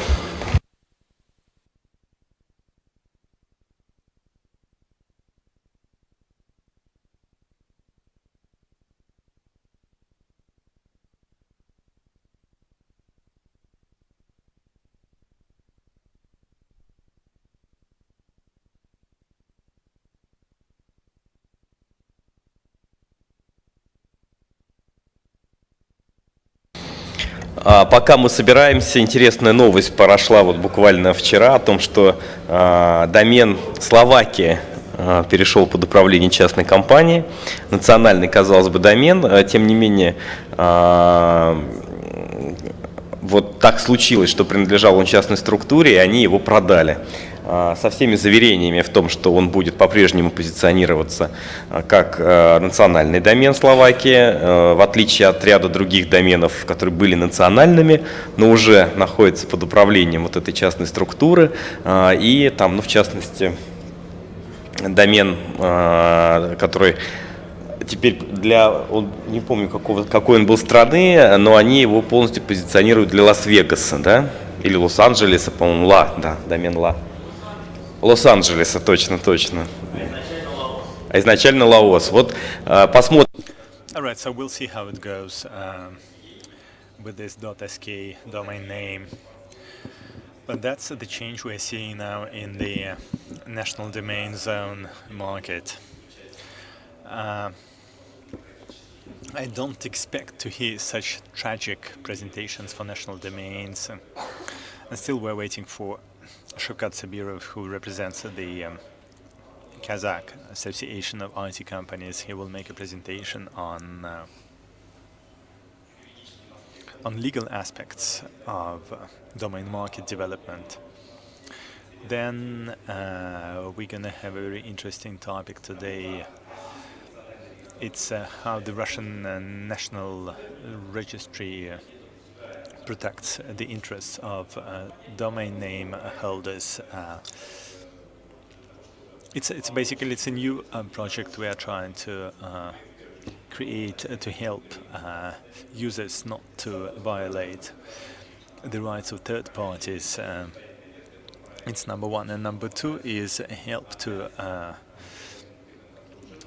IP owners to analyze the already registered domain names, so they have an idea of if everything is fine with their IP.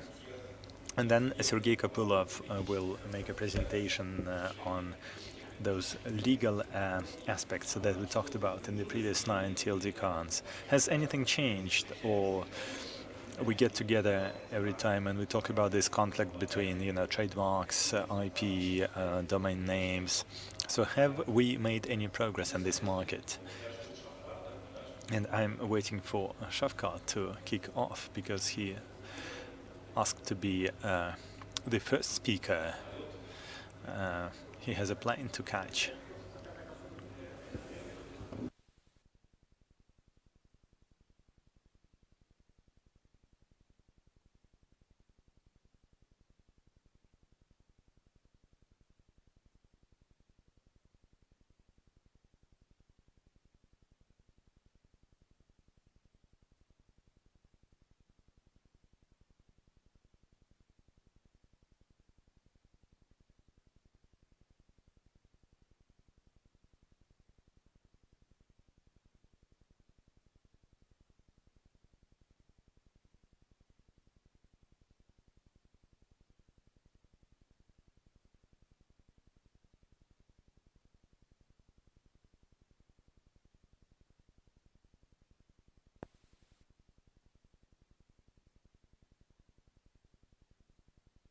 Итак, первый наш спикер пришел, еще раз представляю. So our first speaker is here, Shavkat Sabirov, Kazakhstan Internet Association.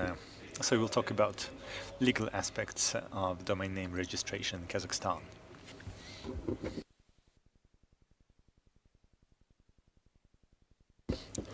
Hi.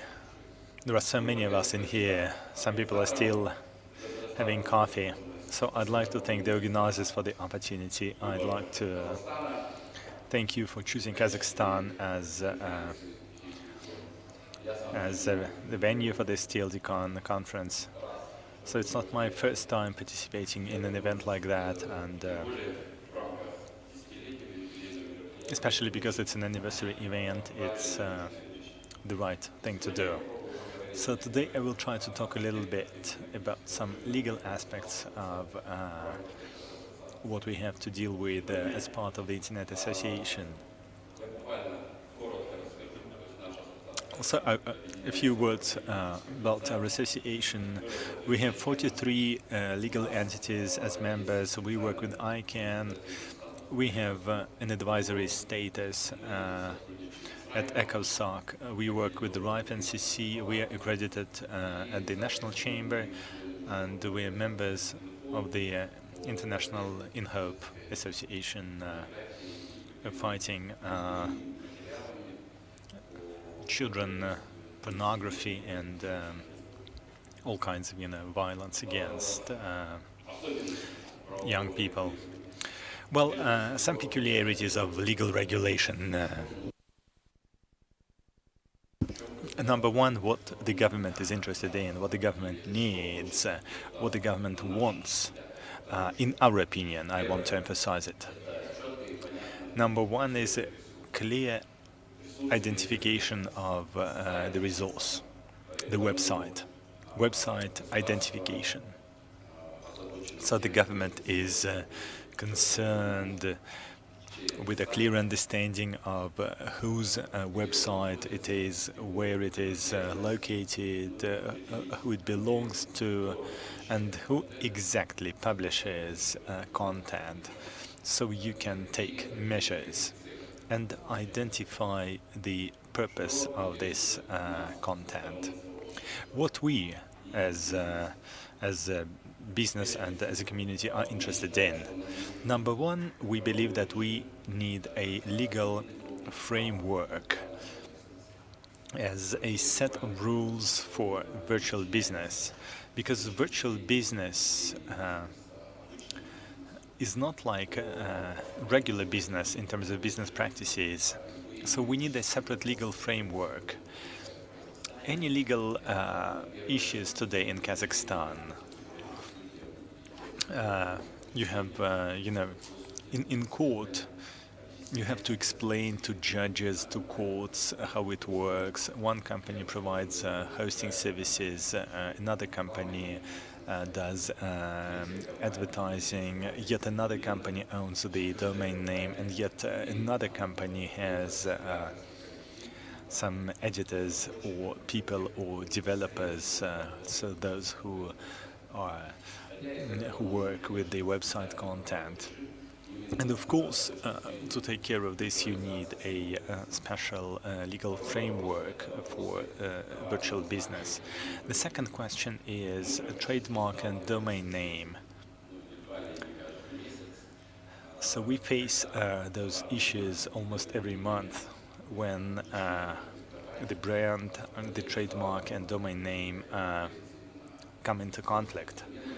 The trademark owner wants to have this name, the name owner wants to have this trademark, and etc., etc., etc.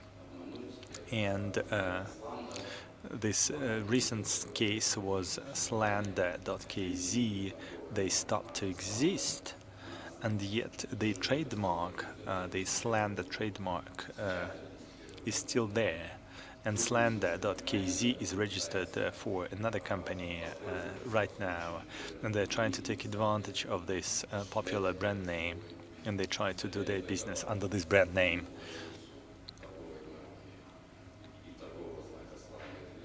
And the owner of slander doesn't like it, and we are now trying to regulate it somehow in the legal field, in the legal domain.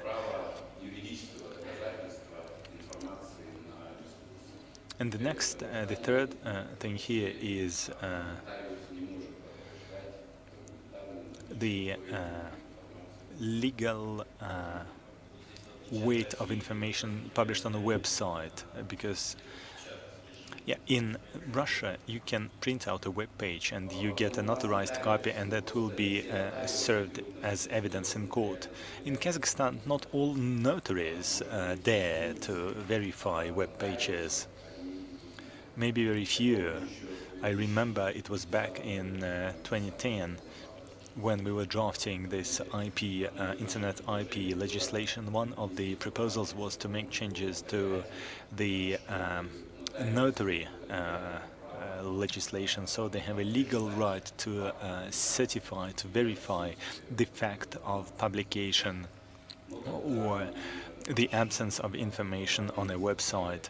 But back then the Parliament said, well, let's think about that. We've got to take care of IP, and let's forget about notaries for now. And now it is the biggest problem, probably. So those of you who come from Kazakhstan, you probably remember how we were fighting this Nur.kz and they steal IP, and I was an expert in this trial, and we were proving that they publish stolen information. And after they won this trial, they tried to punish me for using allegedly illegal methods in providing my evidence. That was ridiculous, but what makes it worse is that the government basically created a precedent, and they confirmed that stealing IP in Kazakhstan is a fact, an established fact. All the press releases for movies, all the movies released in Russia on Nur.kz, you have those copies on the next day. Bad copies, but still it's in open access, and when the IP holders call us, we can't do anything. In this situation, you just can't do anything when the government supported a thief, and this thief should be in jail. And number 4, the community needs a clear understanding and a clear explanation of this difference between domain names, like your domain name and some other domain name. If the name is recognized as yours, it's one legislation. If it is some foreign name, a foreign resource, it's a different legislation. I mean, access limitation, we do not have the word blocking. We have access limitation in our regulations. That's why our business people and our people who just work with domain names, they should have a clear mechanism with the government explaining to them when you are believed to be local Kazakhstan and you use this legal framework, or you are foreign, and then you use a different legal framework. So either left or right, nothing in the middle. Let me highlight our main problems. As of today, as of 2017, almost 90% of applications that we register with the association, and when we make statements in courts, when the domain name is not registered by the owner. It's when the domain name is owned by the hosting provider or by the company that created the website. Then sometime later the owner wants to break the contract, and the company who developed the website, they take the domain name and they go. It was the situation with the Kazakhstan's football association and other big domain names who are facing this choice today. In court, however, so we try to present this case like this. If the company develops a website that provides hosting service, they can act as a service provider, not as a domain name owner. And based on that, you could have different situations. Sometimes you have, pre-court amicable settlement, and sometimes you get a court ruling. But because the judges are not very well educated in domain names and the internet, and so they have no idea of how it works. So judges often, it takes them years to reach a decision. Fake domain registration. Just to give you one example, we have this capital newspaper, capital.kz, and now they have this domain name Gazeta Capital, newspaper capital.kz, which copies this whole newspaper. And they contacted me, they said, we are losing traffic, we are losing content. So we contacted Kaznik with a request to solve this problem. And in this case, those fake domain names, which are visible, it's quite easy to deal with them. And yet we have quite a few those fake domains. This slander.kz, a good example. It's not a fake name, but it's something different. It was funny back in 2010 when we chaired OSCE, the domain name OC2010.kz. It was registered by the Ministry for Foreign Affairs. Then they no longer needed it. Then some young man took it and he organized an online store using this domain name, online store, OSC 2010. And we tried to resolve it somehow. Again, this problem, trademark domain name, similar domain names, this Microsoft and Google story. It's the exact same situation. So basically we get, every year we get like 3,000 applications, and about 3% of those are requests on domain names. It's disputes on domain names. Of course, we try to reach an amicable settlement in court. And problem number 5 is intellectual property and intangible assets as domain names. Those intangible assets have been registered in this country in the past 5 years, and I was involved in registering domain names as intangible assets for major Kazakh businesses. So this problem does exist. But those questions are clearly connected to IP. And of course, we've got to keep working on it to promote this further. In regards to general 2017 problems, not just domain names, it's regulation of foreign resources and websites, it's protection of intellectual property, it's safety in social media. Because if you look at the requests that we get, the applications that we get through our website and at our office, it's very difficult to count.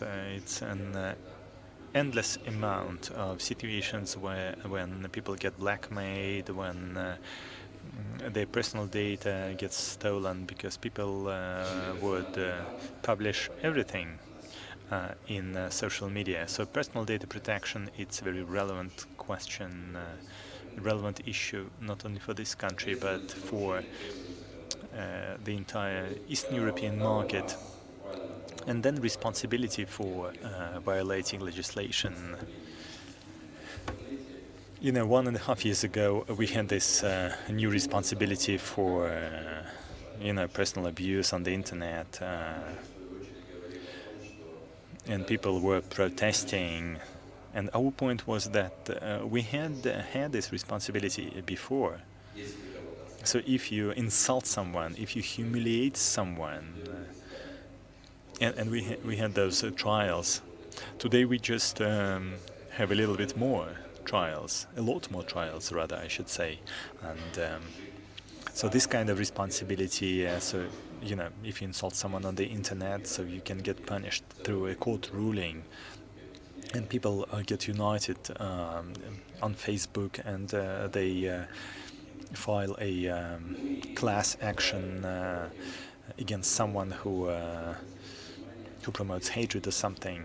So that's it. Thank you very much for your time, and if you have any questions, I can respond personally or via email or over the phone. Thank you very much. I think it's general problems rather, and you can address many of them by educating people, by educating all stakeholders, all market players. It's, for example, the fact that they register domain names into the names of not into legal entities, but of some individuals, top managers, or some other people. And we basically talk about it in our educational events. So it's important to protect corporate domains. I have a question for you on your report. What about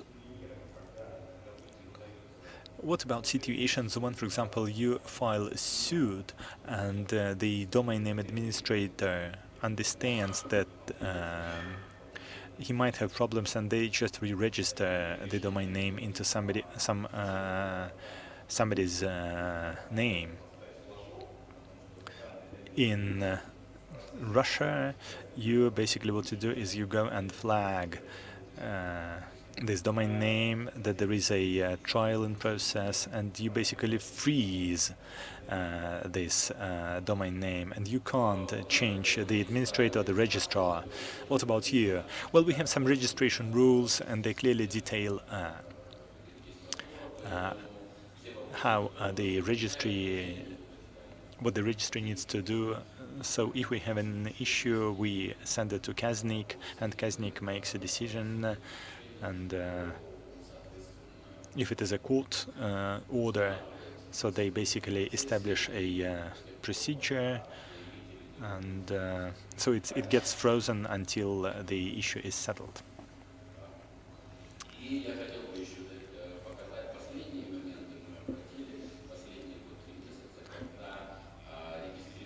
And also in the past 3 months, people would register a domain name, but it's linked not to a certain IP address, it's linked to a cloud.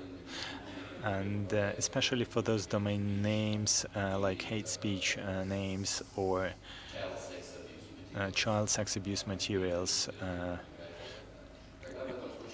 then it's easier for us because we contact the Interpol through nHope, and they run a request through Cloudflare, so they tell us where this domain is and to which IP address it's linked. And in our situation, it's always based in Pavlodar, with some of the operators who have no monitoring at all. But they try to hide those domain names in clouds run by global companies, and sometimes it's very difficult to understand immediately where exactly they are. And so you see some, sex abuse or hate speech websites, but those domain names are used very actively today for violating the law, and they're beginning to hide under some technology tricks.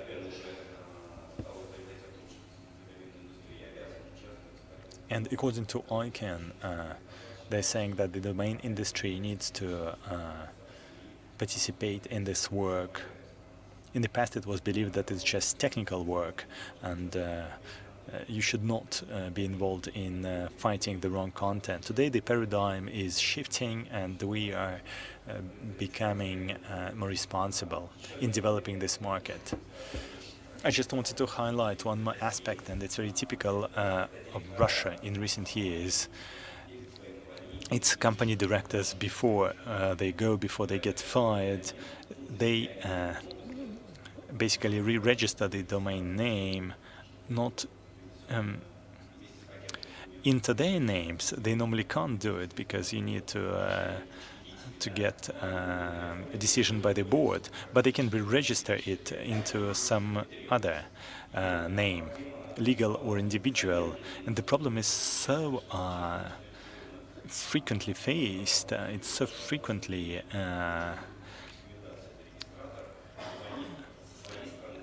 it so frequently happens that we need to work out some recommendations, some guidelines for companies. So our next speaker is Sergey Kopylov, because it's our joint project, coordination center and online patent. And Sergey is in charge of this project from the coordination center side. Well, actually, she will present. So we agreed that she will talk about this project.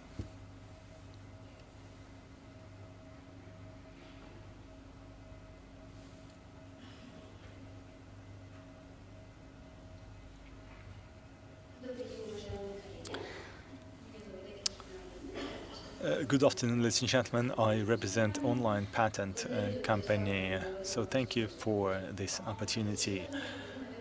And I would like to say a couple of words about us, our organizations, who we are, and what kind of joint projects we can do with registries and registrars.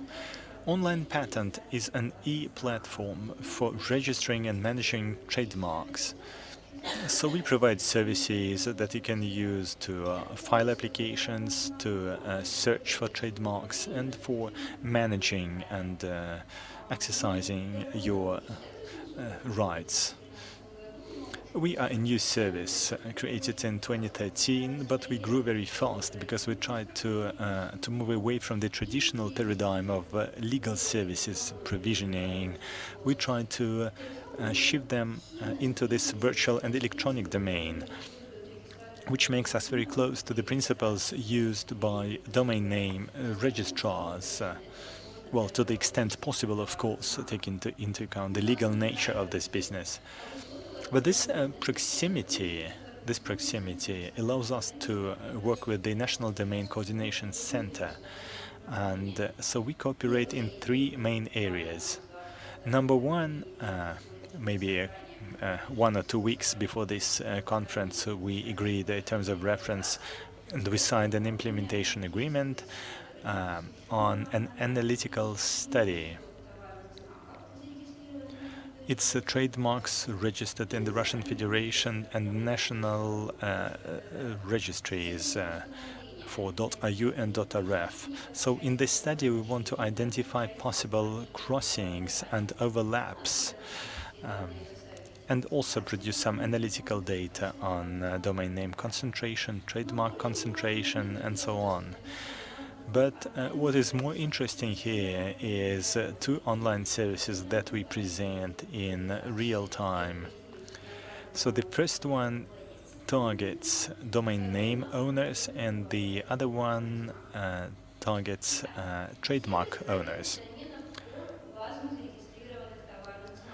So the service for domain name verification in trademark databases.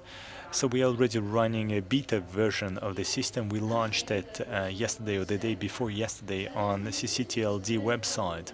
So this service, you enter a tier 2 domain name, and you will see the number of trademarks registered in the Russian Federation with all the information. And you will also see all the coincidences and even partial coincidences in tier 2 domain names.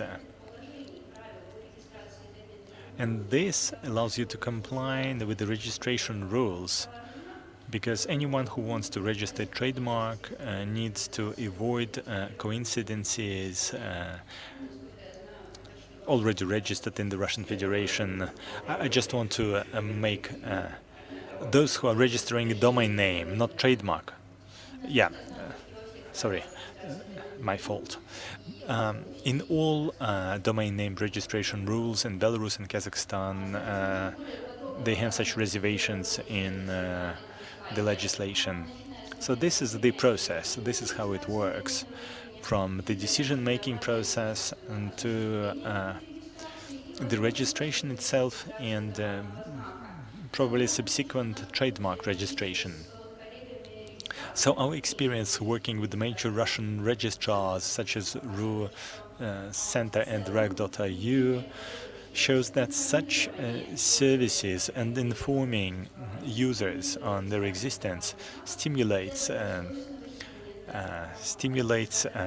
organization of trademarks for the good bona fide segment of domain name administrators. Of course, you have some, bad guys there who want to cheat, but we also have lots of, good people who want to register a domain name, so they're just not informed of the existing trademarks. And this service allows them to comply with the rules and regulations.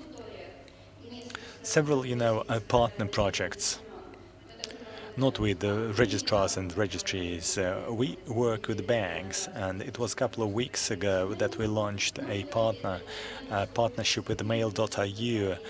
But these are not as painful and as topical issues as those with trademarks and domain names. And of course, we need to take into account the interests of the second group of stakeholders, which is trademark owners. And this slide displays draft process for a new service that we are developing now for trademark owner rights protection. It works very simple. You enter your registration number, and with this number you will see a range of domain names registered within this zone. Then we could have some other features like notifying the administrator or monitoring from time to time, but it's something we're still discussing.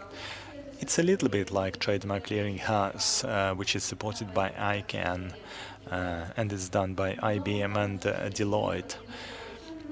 But in this case, we are not only targeting new top-level domain zones, but also national domain zones for which Trademark Clearinghouse doesn't work. So to conclude, I would like to say that using such services in real time gives a number of advantages, both for national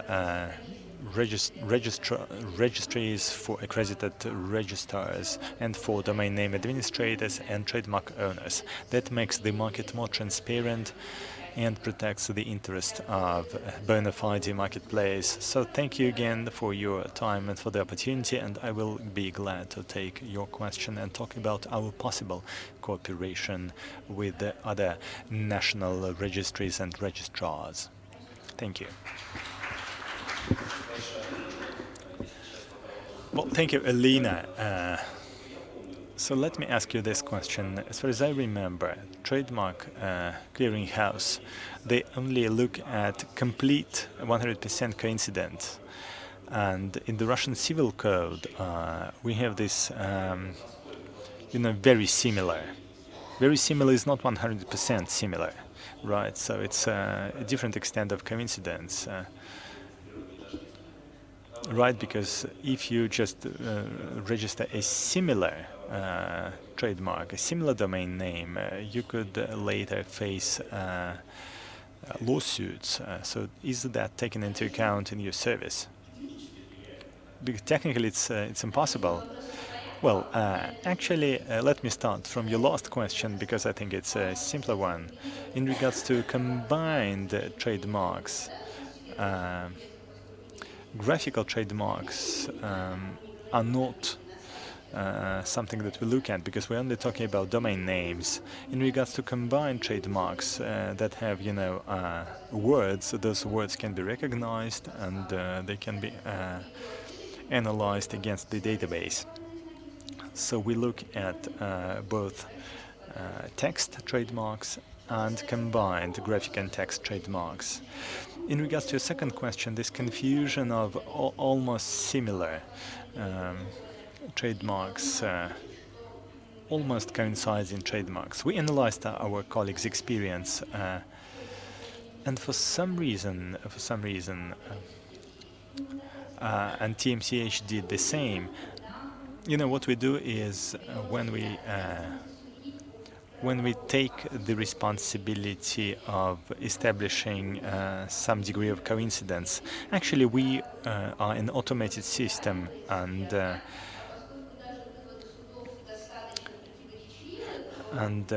we act as an expert.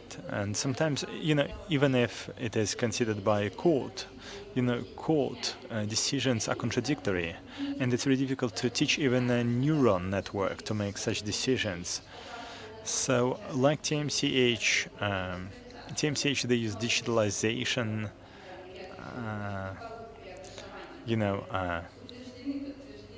when you use, for example, 0 instead of O, and things like that. When you use very similar,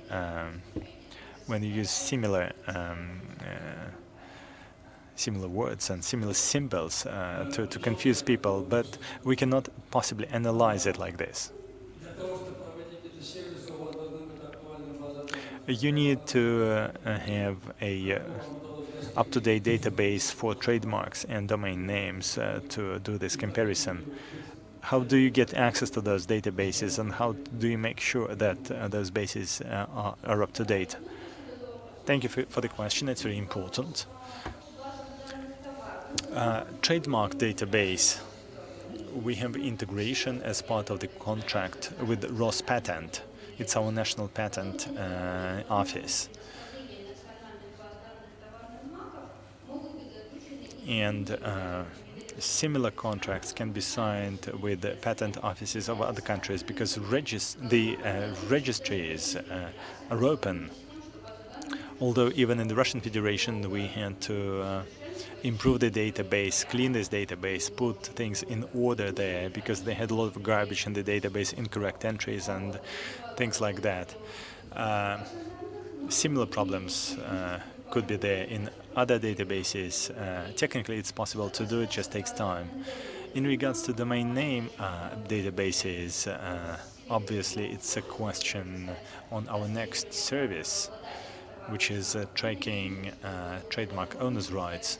So hopefully we'll have this chance as part of our cooperation with the Coordination Center.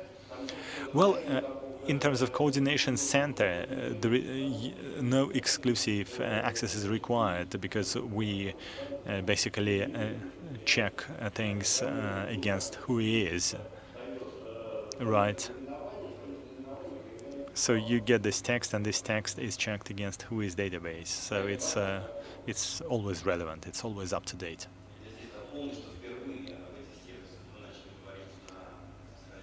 Actually, the first time we talked about such services, it was at the end of May this year at our domain name providers forum. Well, some of the registrars said, well, you're basically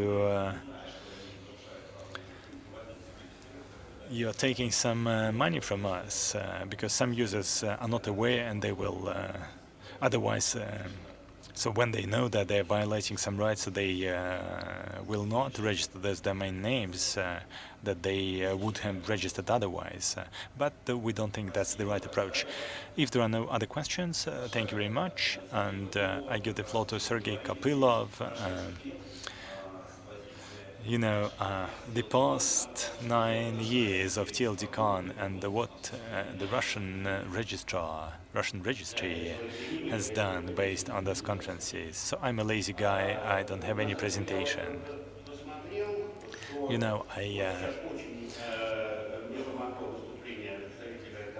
Actually, the presentation by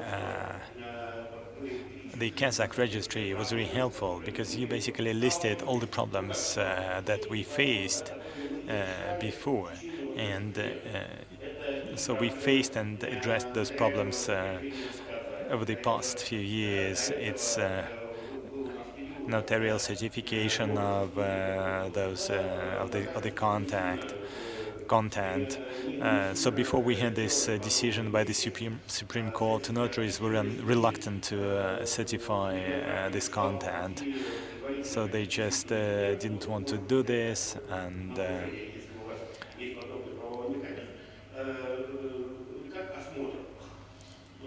so basically the court decided could decide that you need to go and have a look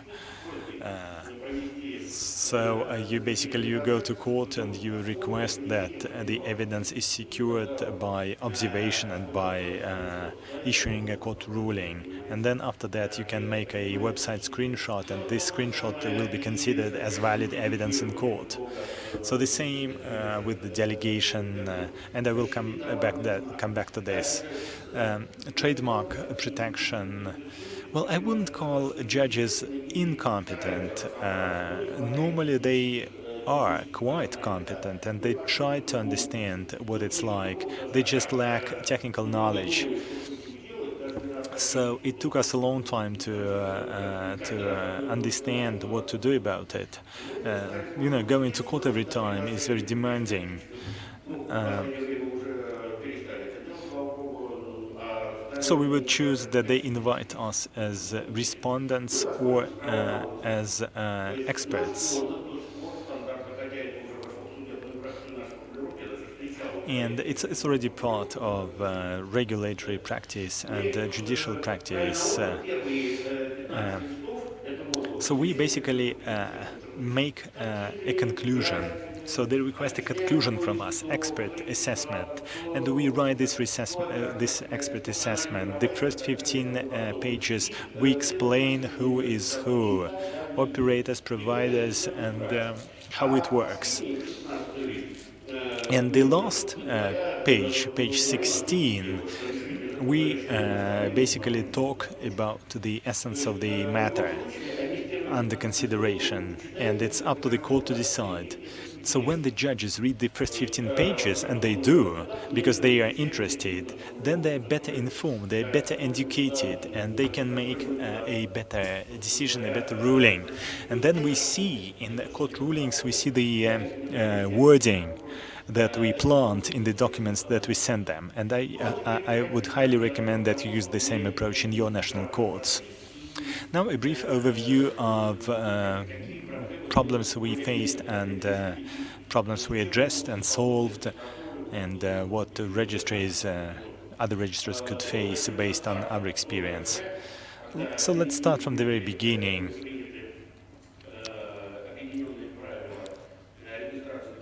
When joint domain name registration rules were passed for .ru and .rf and priority registration rules. So when they wanted to take into account all interests, that's what you do when you start new domain zones, especially in national languages. It's a protection of trademarks, and of course you always want to extend the protection, extend it onto other owners, for example, brand names and other things. But you've got to be very careful here. One of the problems we had was that when we gave priority registration to mass media, we didn't take it into account that mass media can be registered in just a few days, and it wasn't that much our problem, but that of Roskomnadzor. I mean, it's trivial things, but I just want to remind you of how it worked. So normally they would register like one media a month, but after this new arrangement was introduced, so they got like 1,000 requests in a few days, because people wanted to get those sweet names at the beginning of the registration. I remember this recreational association which wanted to get the work.ru domain name. So we had a lot of funny things, a lot of funny situations, but when your rules are more flexible than the legislation, you always need to test those rules from the other side, and you need to see how they might be used in those not very legal situations and attempts to get those domain names. Otherwise, users will do it for you and you will be surprised. So in all those years, we've developed some legal practice, and I think we've done an enormous amount of work with courts, with owners, with users. So the coordination center has done a lot of work, a tremendous amount of work, and today it works like a clockwork. No problems at all. So in .ru.rf, UDRP cannot be used for many reasons. So we decided not to pursue this. But we have a hybrid system.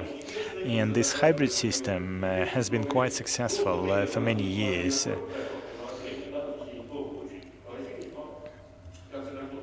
So, for example, we have this dispute resolution document regulation. I think it's a unique scheme for Russian CIS countries at least.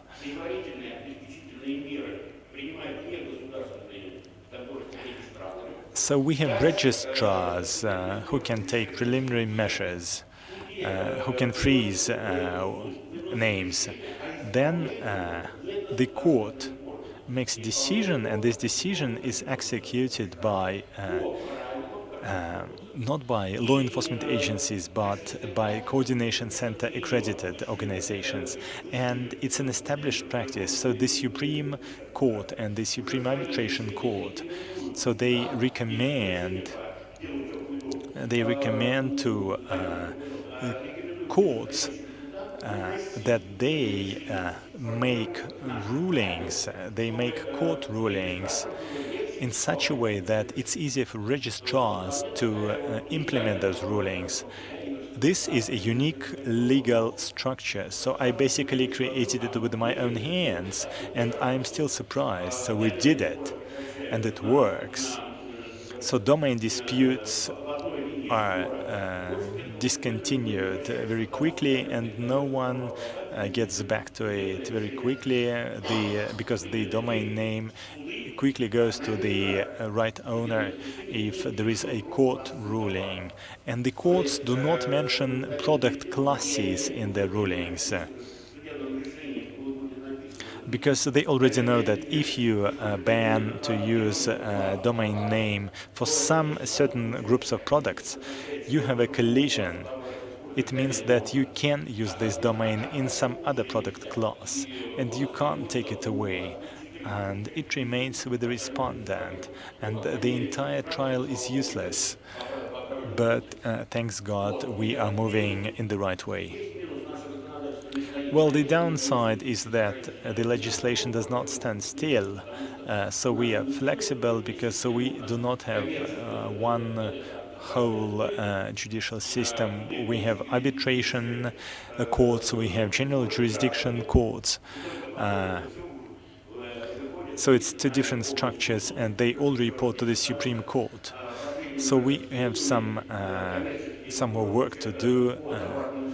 Because commercial disputes, if they involved an individual as a domain name administrator, now these disputes should go to the general jurisdiction court. So we've got to do the same with the general jurisdiction courts.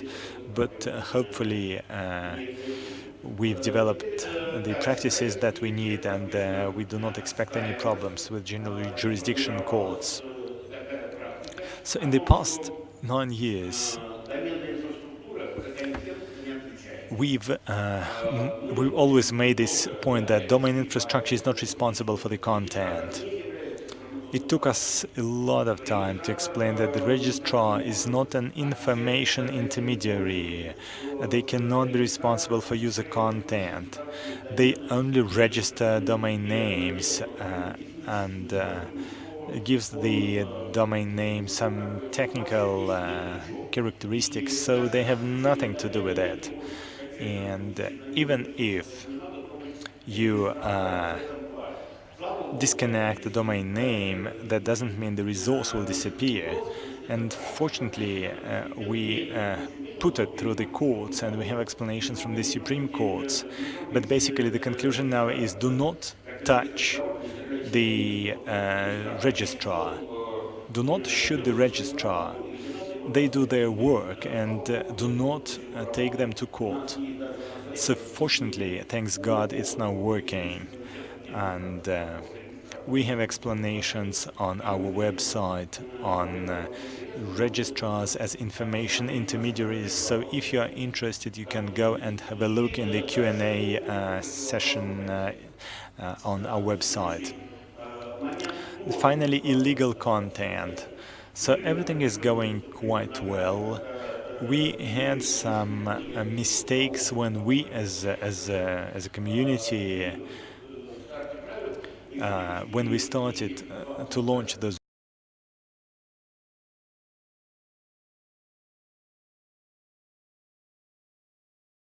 It's removal of delegation as requested by competent authorities, and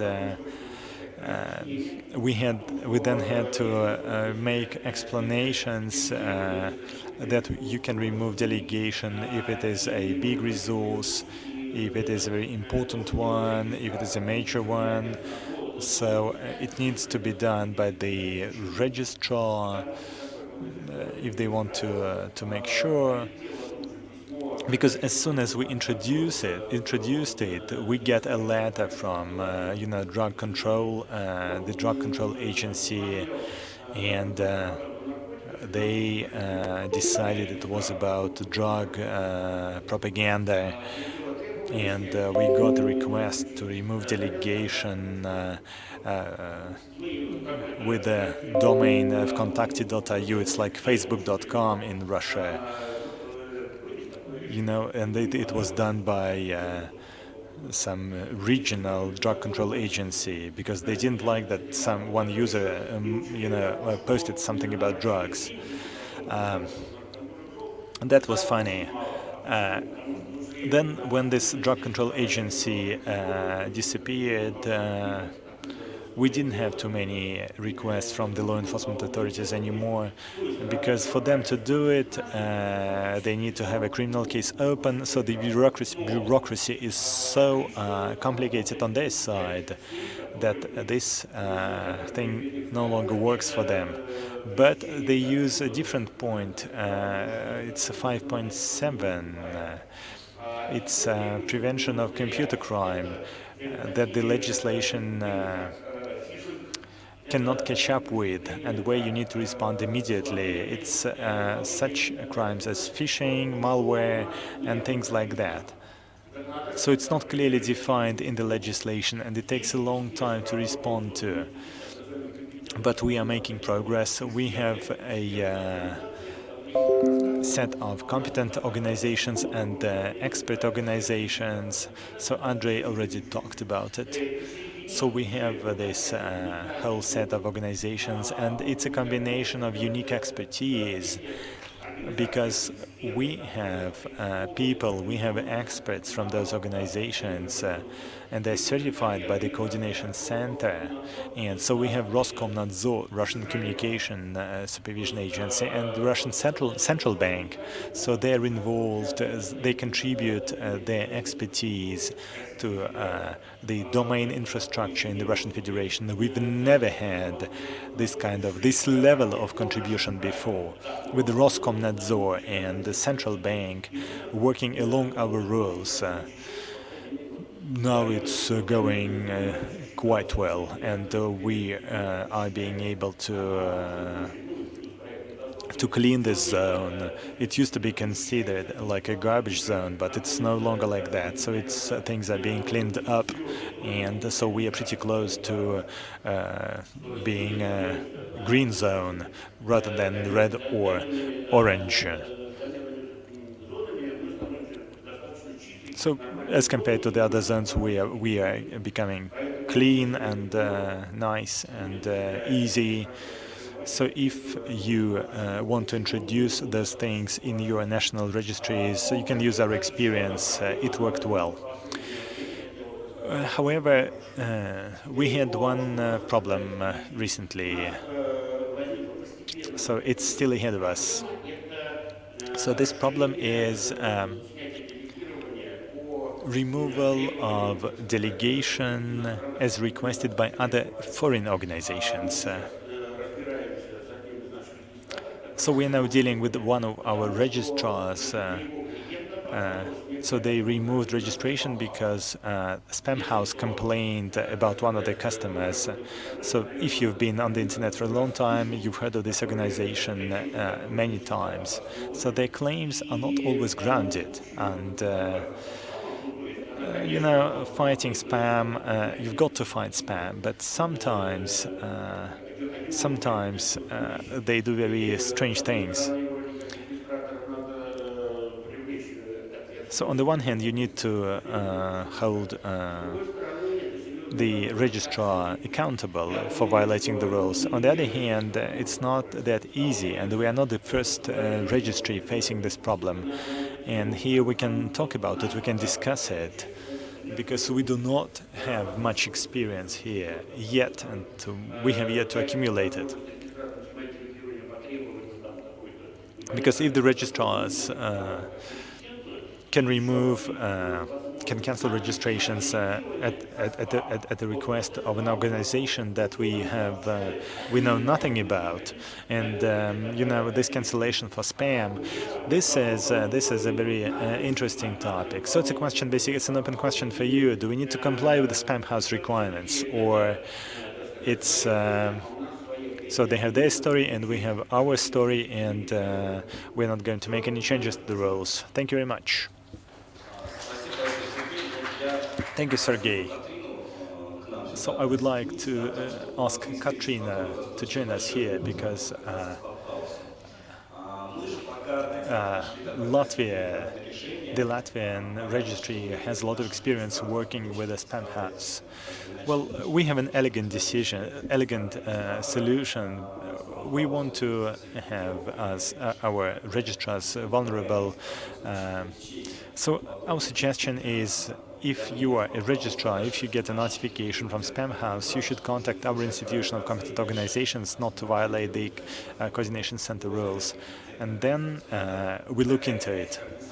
But this is a workaround, in a way, right? And Sergey was right saying that we are not responsible for fighting spam. So for those who are not aware, so let me explain what the problem is. Spam House today, so it's like a global Roskomnadzor.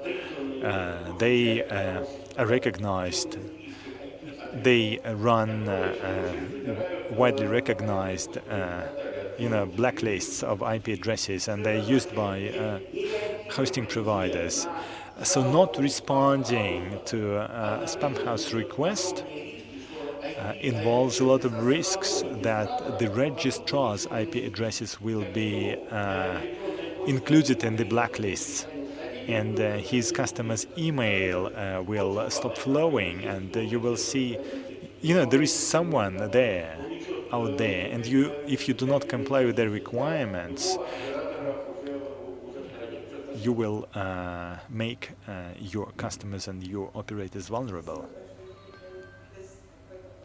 Thank you, Andrei. So speaking of Spam House, have problems with Spam House, but that was several years ago. Haven't heard from them ever since, and I must say that, okay, sorry, you don't have your headphones. I know that well, our CERT team, now we have very active and qualified national CERT team, and I know that they are working with Spam House, and they have found some good ways to collaborate. So haven't heard from them ever since, but yes, several years ago we had a very huge conflict because of their escalation process, which I think was really wrong, and I think they disagreed with my assessment. Yes, and another registry, it was .at, they also had problem with Spam House because, again, because of their escalation process, .at was blacklisted, so no emails from .at could be delivered. In our case, we also we had CERT team under the registry at that time when we had problems with the spam house.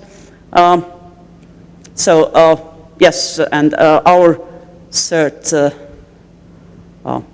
email contact, cert@nic.lv, was as abuse contact for the domain name, which was actually under investigation of the police. Nevertheless, it was spam house thought that this domain name should be that particular internet service provider, that was a small internet service provider. It needs to be taken down, and all the traffic from that service provider has to be, well, blocked, basically. And because of the escalation process, they did not blacklist the internet service provider of the small ISP. But our domain name, just because we were the abuse contact for this big ISP. Yeah, from Spam House, I think they were, at that time, they were very unprofessional, but I believe that they have changed, and probably now they are a little bit more, okay, probably not a little bit, but again, as I know from our CERT team, the collaboration is pretty good. Nevertheless, I do agree with Sergey that spam should not be the reason for taking down a domain name. That's my personal belief. But again, I think probably that needs to be studied more. And yes, because of my personal, very negative experience with Spam House, I doubt that some organization must be given the power to decide whether to take down a domain name or not. But okay, that was without any preparation. Спасибо большое, Андрей, за подставу. So thank you, Andrei, for setting me up. I had to speak without any preparation. Well, thank you, Katrina. So the recommendation is do not keep silent. Start communication with Spam House. If they send a request and get no response, so the chances of a negative scenario are much higher than if you start a negotiation and if you try to prove that you are right and you disagree with the Spam House position. But there's one other problem here. In our case, the police was already informed. So the police was dealing with that. The police were investigating. So they were working, not only our police in Latvia, even stronger players. But Spam House decided that it's their authority, so they go and just take an axe and cut everything into pieces. What year was that? I don't remember. I don't remember what happened last week.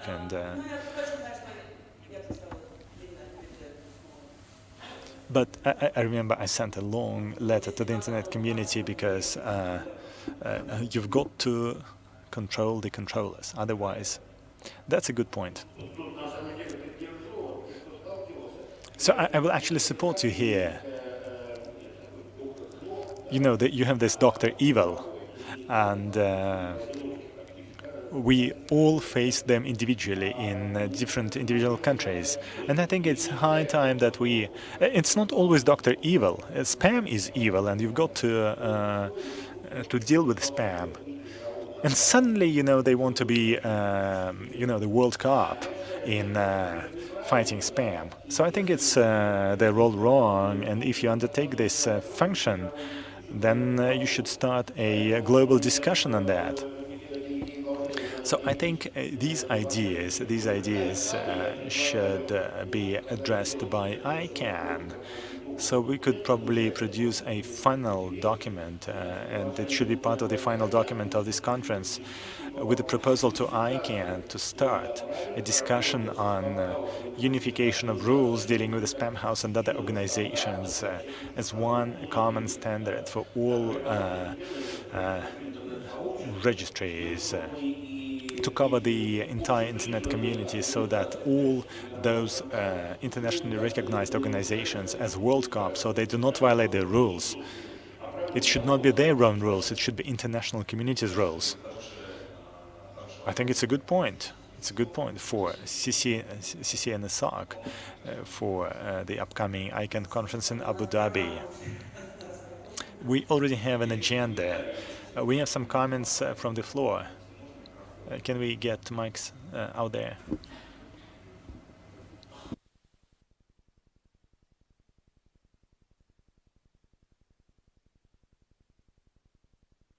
I have a question, maybe you can help me with that.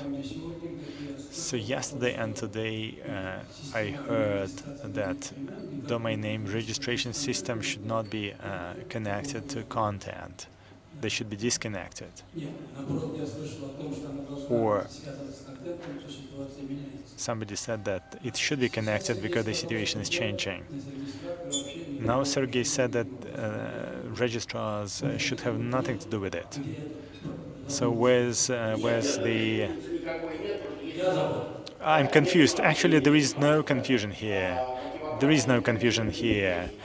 Not all illegal content, but only in the part not covered by the legislation. So registrars should not replace courts and law enforcement agencies and IP, intellectual property rights. And we just wanted to make sure that hardware is not responsible for IP violations, because the right owners believe that if you can block something, you've got to protect the intellectual property free of charge. Well, so for example, you're not asking the power station to cut off your electricity if your intellectual property rights are violated. So it was something like that. And it took us 9 years. We should not be responsible for that, but we should be able to help. And IP and other things, speaking of illegal content, and IP, we are not involved. Let me explain the situation from a technical standpoint. You know what happens when a registrar gets a request from spam house? It's speaking of Moscow. So a registrar gets a notification from spam house that they found spam going out from that domain, and they request that the registrar removes delegation. If the registrar cannot do this, and the registrar cannot do this as part of a delegation contract, because spam house is not on the list of competent organizations,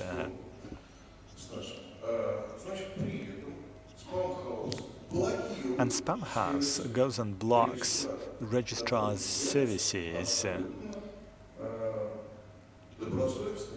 and the registrar is a good and bona fide organization. It exists in a different legal framework, in a different legal system, and it is not allowed to implement spam house requests and recommendations.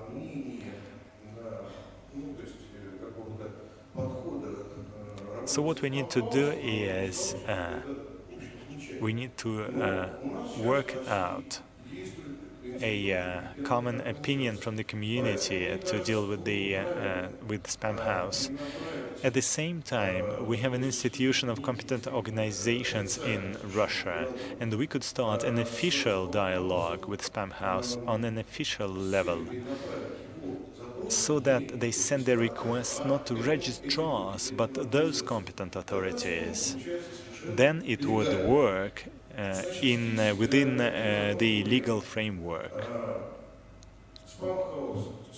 So how it could work? Spam house agree and they start working with the competent authorities, or they disagree. So if Spam House refuses to work with those competent organizations, and if they can block a bona fide organization, well, maybe the lawyers could correct me, but these activities could be considered extremist activities. And in terms of extremist activities, we have Roskomnadzor in Russia, and we can use Roskomnadzor to block Spam House in the Russian Federation. That's how it could be. Let me answer this question quickly. Well, it's just a specific situation. I'm talking about a broader practice that we need to work out as part of the international community, because we want to. We are fighting a World Cup here, right? And we've got to do it together, all of us. For example, through ICANN and ICANN discussion sites. Well, Roskomnadzor can block the Spam House. It doesn't mean that Spam House is not going to block registrars. So Spam House is not going to be visible in Russia, and their notification will not be received by registrars. And the registrars will not be seen in the West because their IP addresses will be on Spam House blacklist, so it's not going to be effective at all. So it's much better to start a broader discussion in the world domain industry. I think what Alexandra said could be the foundation of our final document, and we could include it in the text of the resolution. Thank you, Alexander. All right, so we only have 2 minutes left. Do you have anything to add to what was said on that? Do you have any new topics that you want to raise? And we could include those into our agendas for next upcoming events.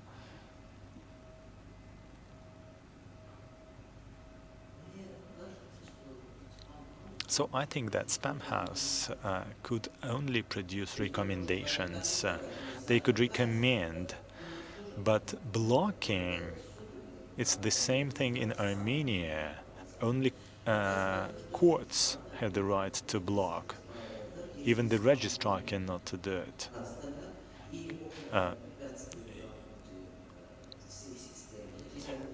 However, if you have a customer who prevents the entire system from working and the others are suffering, they can be blocked. The DNS could be blocked for some time. But I can't imagine it. I'm trying to understand. Spam House, what would they tell you? Block it for 1 day until and give them time to stop spamming. Block for how long? Do they have any time frame involved?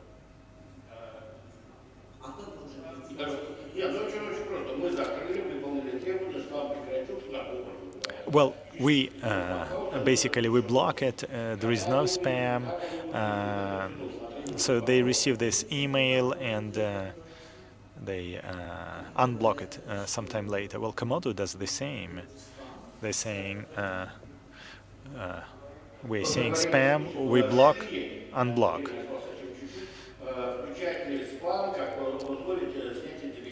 Well, should spam be used as a condition for delegating domain names? It's technical people, they have to do it, because if one is spamming all users in this, but the spam is not, they're not spamming from the domain name, from content. And I'm a lawyer. I have grounds to remove delegation for spam as a separate reason from the domain name, not from the hoster.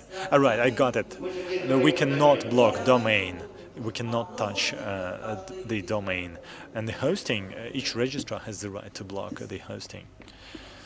Thank you very much. I think this is it. Let's thank our panelists. Please go to the floor and take your seats, and we will have a look at a traditional video on how our TLDCON, anniversary TLDCON went.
Ну что ж, действительно, аплодисменты всем нам.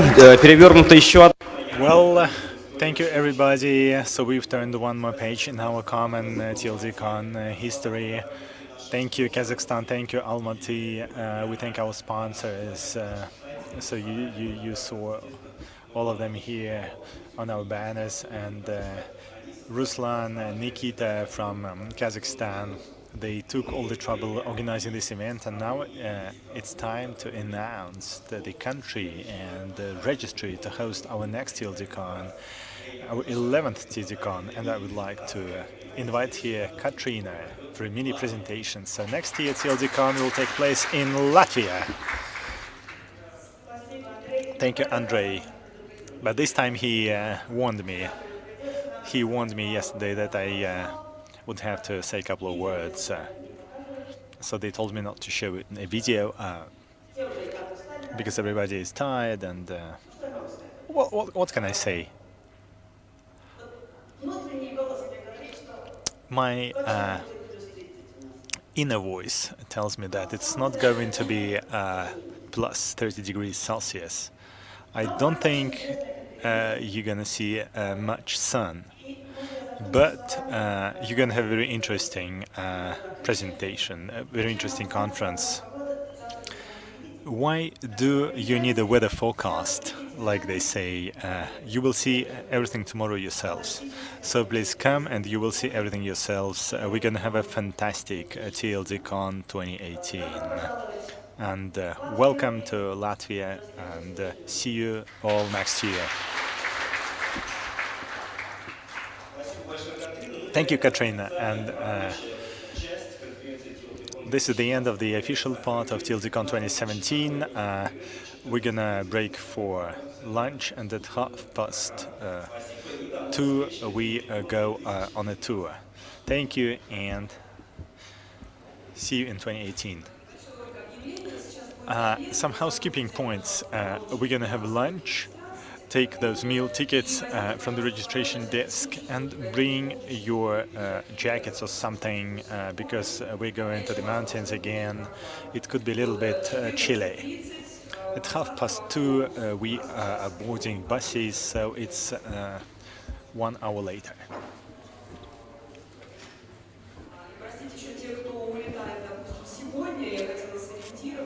And those who are leaving today will be back to the hotel by about 8 p.m.